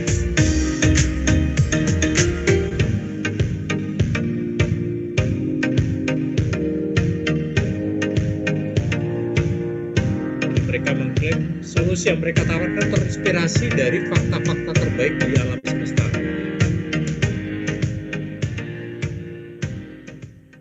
Nah, ini contoh konten yang sifatnya convince. Contoh yang convince lagi, ini kalau tadi video-video. Nah, ini contoh dalam bentuk caption dan gambar. Jadi ini berupa case study ya. Contoh success story kita bisa ceritakan juga Bapak Ibu dalam postingan kita di media sosial. Kalau bentuk singkatnya bisa cuma gambar gitu ya, di IG dikasih caption. Kalau mau lebih serius dibikin e-paper gitu ya. Kita sebar ke developer ataupun target-target audiens kita. Ini contoh yang dilakukan Sen Gobin. Dia menceritakan salah satu proyek dia. Satu gedung dibangun di tahun 1970 dan sempat terbengkalai 45 tahun gedung ini. Ini kalau di Jakarta kayak Menara Saida ya. Teman-teman kalau ke Jakarta dari Cawang itu ada menara miring gitu ya, yang konon berhantu gitu. Dan itu sampai sekarang dibiarkan terbengkalai. Nah ini Sen Gobin dia bisa merenovasi setelah 45 tahun bangunan ini terbengkalai dan bisa kolaborasi dengan developer dan sebagainya, akhirnya bisa jadi bangunan yang cantik. Jadi ini contoh convince juga dalam bentuk case study. Gitu. Nah yang terakhir bisa juga sesuatu yang menginspirasi. Kalau tadi video-video pembuka itu cenderung inspire ya. Bagaimana produk kita itu bisa berkontribusi terhadap sesuatu yang positif. Nah, tergantung target audiens rekan-rekan mau tipe yang mana. Ini contohnya. Ini ceritanya ya, background saya berikan ini guru di daerah pedalaman gitu kan, yang daerah pinggiran India, yang ketika dia karena daerah kumuh, daerah miskin, jadi sekolahnya emperan sederhana. Dan karena tidak ada atap dan sebagainya, sehingga banyak muridnya males gitu kan, mau sekolah, lebih suka main. Apa yang kemudian dia lakukan? Itu cerita ini ya, karena bahasa India takutnya nggak paham gitu.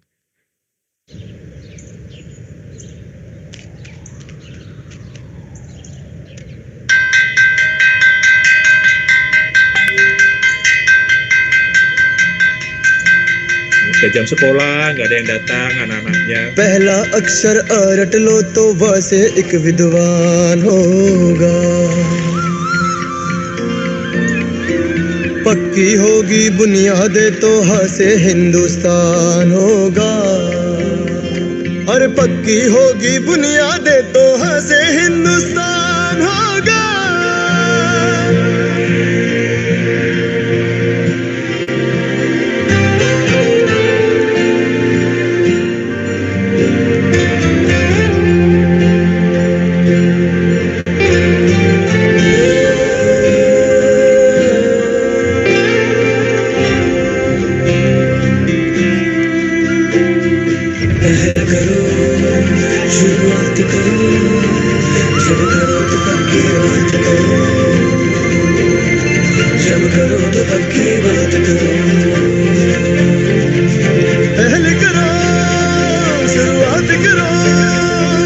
करो तो पक्की बात करो करो तो पक्की बात करो जब करो तो पक्की बात करो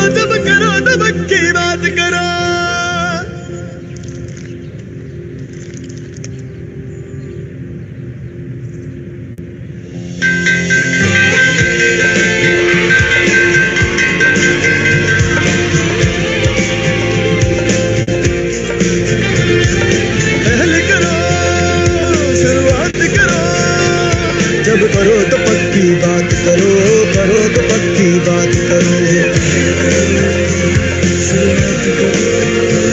करो तो पक्की बात करो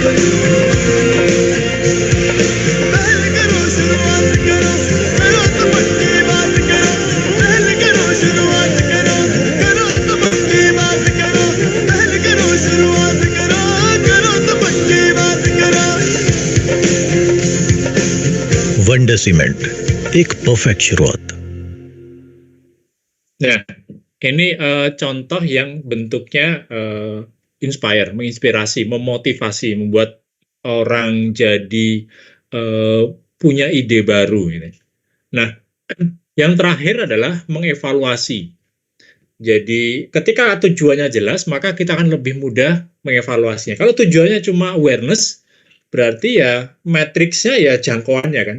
Berapa banyak orang yang lihat konten kita, berapa banyak yang terjangkau oleh konten kita.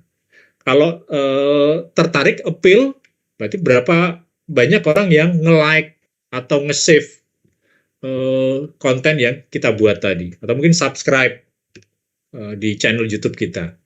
Kalau tujuannya asking ya, memfasilitasi pertanyaan, berarti matriksnya adalah berapa banyak yang komen, DM kita, nanya lewat direct message atau mereply message kita. Itu bisa jadi metrik untuk asking.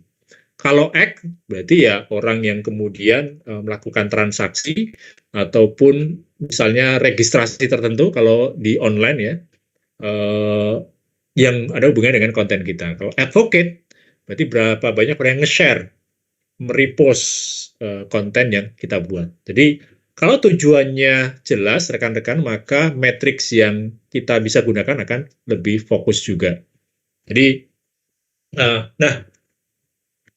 slide terakhir. Jadi, di dalam era digital marketing, kalau tadi rekan-rekan ingat di depan bahwa kita tidak bisa murni digital. Apalagi terutama kalau rekan-rekan sering kali pertanyaan kalau yang kami terima ya, kalau B2B gimana Pak? Apakah masih bisa full online gitu ya, full digital? Nah, disinilah sebenarnya baik B2B, baik Bapak Ibu yang ke project ya, ataupun B2C yang ke distributor, mungkin semi B2C ya, B2B2C kan, ke distributor, nanti distributor baru ke konsumen akhir. Dalam konteks sekarang tetap perlu kombinasi antara channel tradisional dengan channel digital. Umumnya aware, appeal itu lewat digital murni masih bisa. Sebanyak mungkin orang tahu, sebanyak mungkin orang tertarik. Tetapi asking, act itu umumnya perpaduan atau lebih banyak dari sisi tradisionalnya, offline-nya. Terutama kalau seperti produk Bapak Ibu sekalian, rekan-rekan sekalian. Karena nilainya cukup tinggi sehingga orang untuk membeli kalau hanya online mungkin ada sebagian segmen yang bisa memutuskan membeli langsung tanpa melihat barangnya cukup dengan online. Makanya perlu Semen Indonesia masuk ke marketplace dan sebagainya. Tapi perlu juga disiapkan gitu kan. Tim terutama untuk fase asking, yang ketiga ini, asking ya, yang tidak murni online, tapi offline. Bisa by phone, atau bisa counter-counter untuk memfasilitasi kalau ada pertanyaan lebih lanjut. Nah, di sini tujuannya agar orang yang sudah tertarik secara digital, ketika ragu-ragu, dia tahu harus bertanya kepada siapa, sehingga akhirnya mau melakukan pembelian, baik pembelian online maupun offline. Tapi mungkin untuk produk-produk seperti produk SIG, porsi offline ini kemungkinan akan lebih banyak sementara ya. Sehingga tradisional, kita perlu memapping mana yang memang domainnya digital yang dominan, mana yang peran tradisional channel, tim sales, kunjungan lapangan, visit, itu tidak bisa ditinggalkan. Jangan sampai kemudian kita menganggap semuanya bisa didigitalisasi. Itu yang perlu dihindari. Advocate mungkin masih bisa menggunakan murni digital. Nah, ini maksud slide ini. Baik, ini sebagai slide penutup sebelum nanti kita diskusi di sisa waktu, Bapak Ibu sekalian. Dan saya ingat tadi di awal saya cerita ya, Banyuwangi itu kota metafisika. Dan kalau Bapak Ibu lihat, bahkan orang metafisika pun sudah mulai masuk ke digital ya. Kalau kita lihat, misalnya googling aja, di googling ya, dukun gitu ya. Itu kadang kita bisa nemu dukun bikin iklan di Google Ads. Jasa dukun, tapi sudah pakai iklan digital advertising. Artinya dukun metafisika pun mulai masuk ke metaverse. Nah, tentunya kita tidak bisa mengabaikan digitalisasi ini. Itu mungkin kita masih ada waktu ya, Lukman, kita ngobrol-ngobrol sambil bagi-bagi sisa buku e-booknya tadi. Ini ada berapa ratus, banyak yang belum dapat lah ya bukunya. Benar. Benar. Sekali lagi terima kasih Mas Ardi untuk materinya. Ini menarik banget ya Bapak Ibu ya, rekan-rekan dan insan seekers dimanapun Anda berada. Banyak sekali insight yang bisa kita dapatkan. Silakan nanti apabila Anda ingin mendapatkan soft file berupa materi PDF, Anda bisa menghubungi di unit Knowledge Management dan Innovation. Nanti akan kami share juga untuk materi PDF-nya. Mas Ardi, ini kita masih ada kurang lebih 12 menit untuk kita berdiskusi sebelum nanti kita akan adakan kuis ya, untuk memberikan door prize juga nih kepada seluruh insan seekers yang hadir di sini. Kita akan mulai masuk ke pertanyaan pertama lagi. Ini Mas Adi, ada beberapa pertanyaan yang sudah masuk di kolom chat Microsoft Teams. Pertanyaan pertama ini datang dari M. Karyana dari unit PT SBI Tuban. Mas Ardi, di era digital ini tiap orang secara terbuka bisa berkomentar positif ataupun negatif di dunia maya tentang review produk atau layanan sebuah produk atau jasa. Dan gak jarang ini juga bisa menjadi referensi bagi pembeli selanjutnya. Pertanyaannya adalah bagaimana cara kita untuk menghadapi komentar atau review produk yang negatif ini di dunia digital marketing. Karena sedikit atau banyak akan juga mempengaruhi referensi dari konsumen. Silakan Mas Adi untuk pertanyaan berikut. Dari Bapak atau Ibu tadi, Mas Lukman? Ini Muhammad Karyana, saya Pak kurang Karyana ya? tahu ini betul. Mas Karyana harusnya ya? Dari Karyana. Ya, saudara Karyana. Karyana, gitu aja ya Mas Adi ya.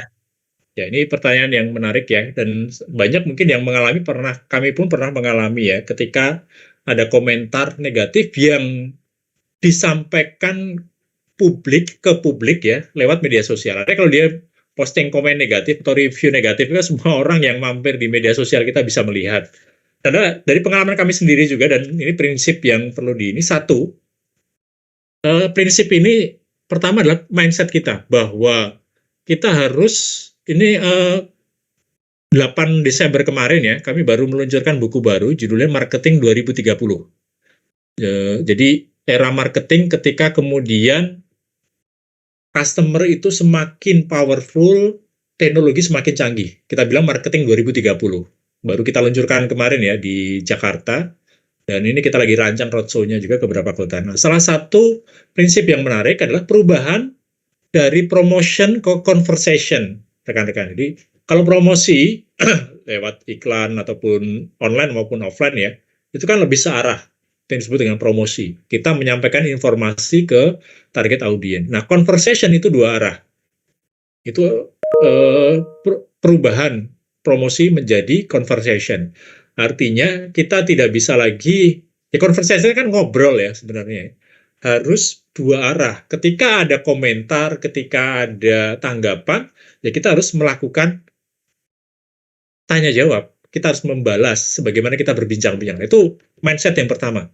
Jangan sampai Bapak Ibu bukannya conversation malah summation. Bahasa Inggrisnya apa? Somasi itu. Jadi lakukan conversation bukan somasi. Jadi jangan membalas komentar atau ini malah dengan somasi. Kan pernah kasus ya Bapak Ibu ya, ada yang komentar negatif satu brand karena dianggap kandungannya tidak bagus, jelek dan sebagainya. Yang dilakukan apa brand tadi? Disomasi customernya, malah jadi dikeroyok, malah jadi bumerang. Jadi mindset pertama adalah bahwa kita harus siap melakukan conversation, bukan somasi. Nah, bagaimana conversation-nya? Kan itu. Nah, dari pengalaman kami, komentar-komentar di publik sebisa mungkin dibalas dengan privat. Saya ulangi ya, Bapak Ibu. Komentar-komentar, terutama yang komentar negatif di publik, sebisa mungkin diselesaikan secara privat. Jadi, balas di publiknya cukup normatif. Baik, terima kasih, kami akan menghubungi Bapak secara privat. Nah, detailnya itu dijelaskan secara DM, di DM atau di Japri, minta nomornya kalau perlu ditelepon gitu ya. Untuk diselesaikan di belakang, jangan diselesaikan di depan, di publik. Jangan dibalas atau diberikan konfirmasi detailnya di bawah postingan atau komentar dia. Karena kalau seperti itu, biasanya yang terjadi adalah ego dari komentator itu kan, kalau dia komennya di publik, dibalas di publik, ego itu akan bermain.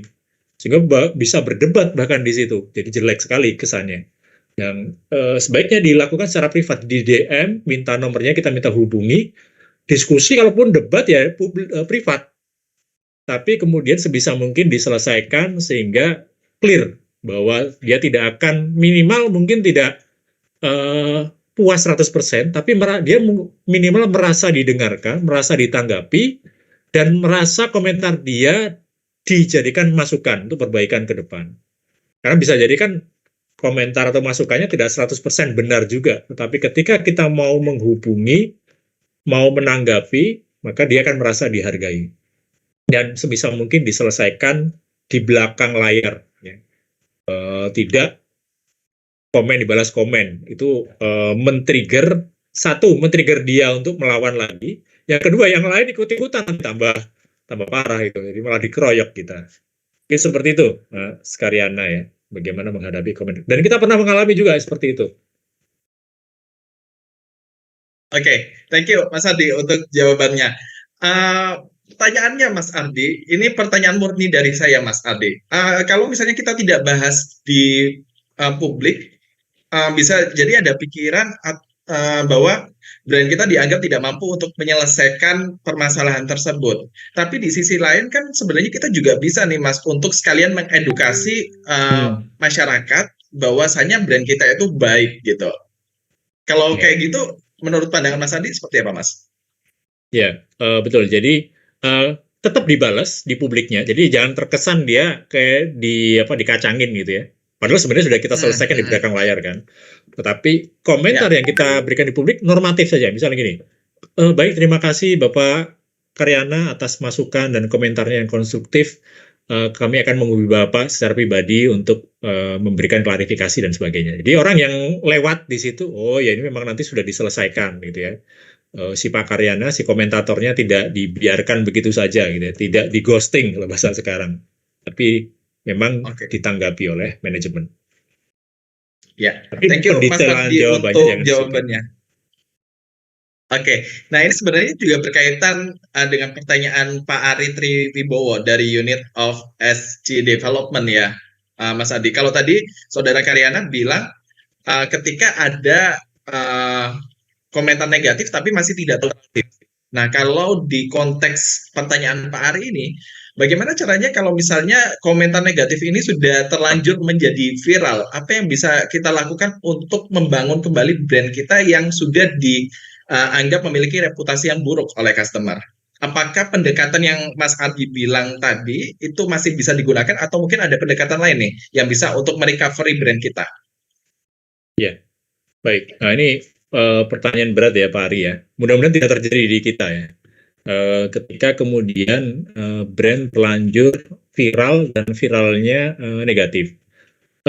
Pertama prinsipnya sama bahwa mindsetnya adalah kita harus siap untuk melakukan conversation. Sebisa mungkin jangan somasi.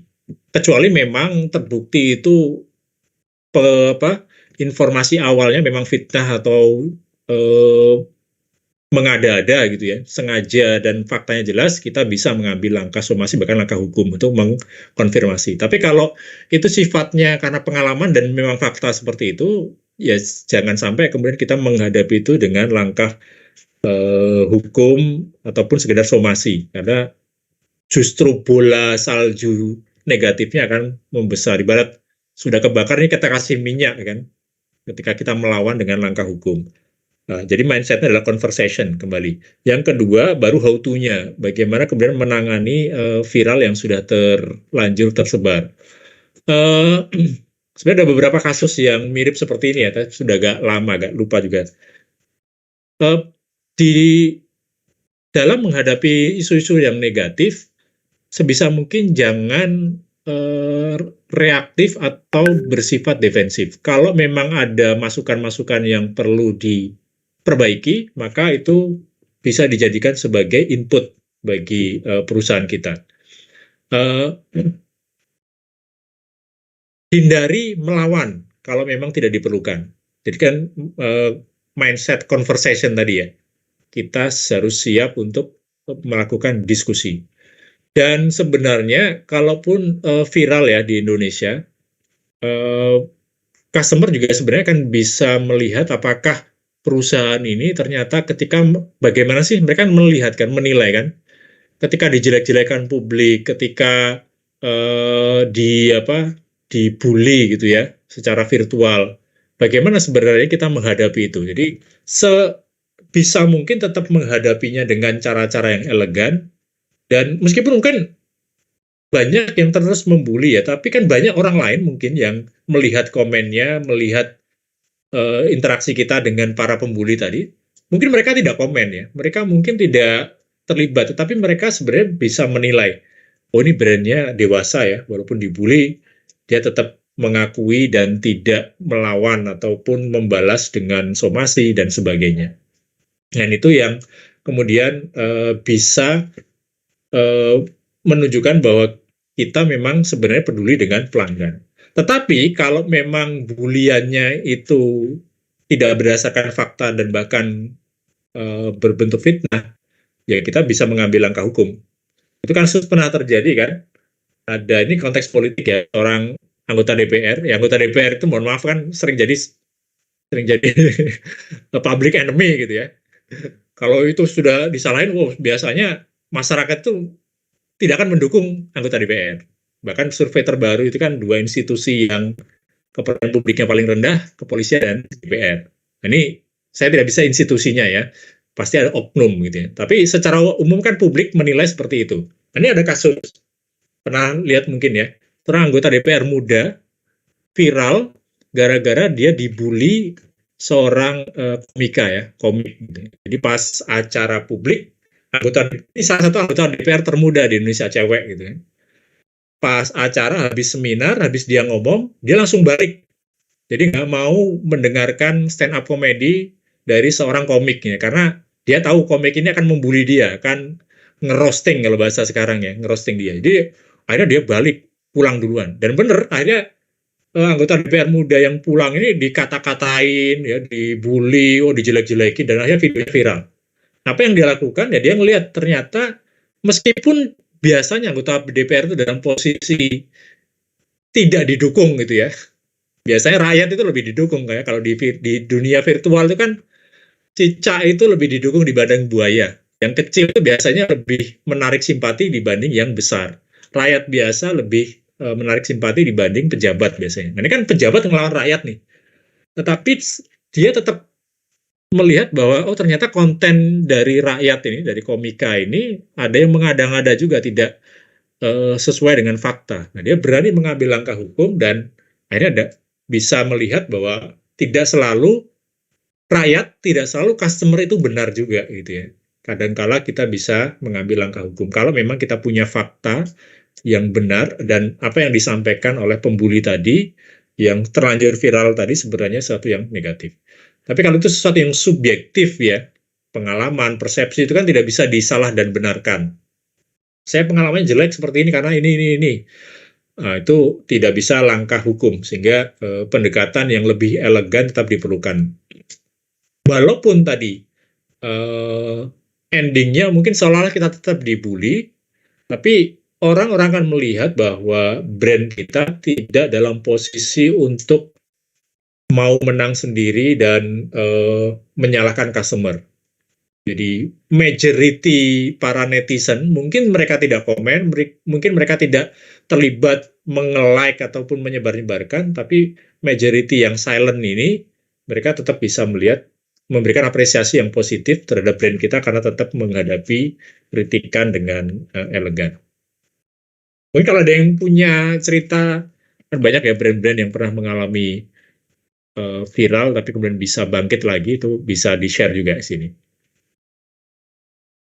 Oke, thank you Mas Ardi untuk jawabannya, Mas Ardi. Nah, sebenarnya pengen banget untuk melanjutkan diskusi, Mas Ardi, tapi karena waktu juga sudah menunjukkan pukul 10:55 waktu Indonesia Barat, boleh Mas Ardi untuk kasih satu closing statement berkaitan dengan pelajaran kita terkait dengan marketing digital management system agar para peserta ini terpatri dalam pikiran dan hati mereka. Apa saja yang perlu diperhatikan dalam mindset-nya? Silakan, Mas Ardi.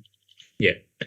Baik, rekan-rekan sekalian, mungkin merangkum sedikit apa yang tadi 4 langkah ya yang sudah kita bahas, bahwa digital marketing itu bukan sekedar masalah viral, postingan kita banyak yang like, konten yang kita bikin viral, dibicarakan banyak orang, bukan sekedar masalah itu, tetapi apakah kemudian pesan yang viral, like yang banyak, jangkauan yang luas, itu sudah sejalan dengan langkah strategis yang kita susun di awal.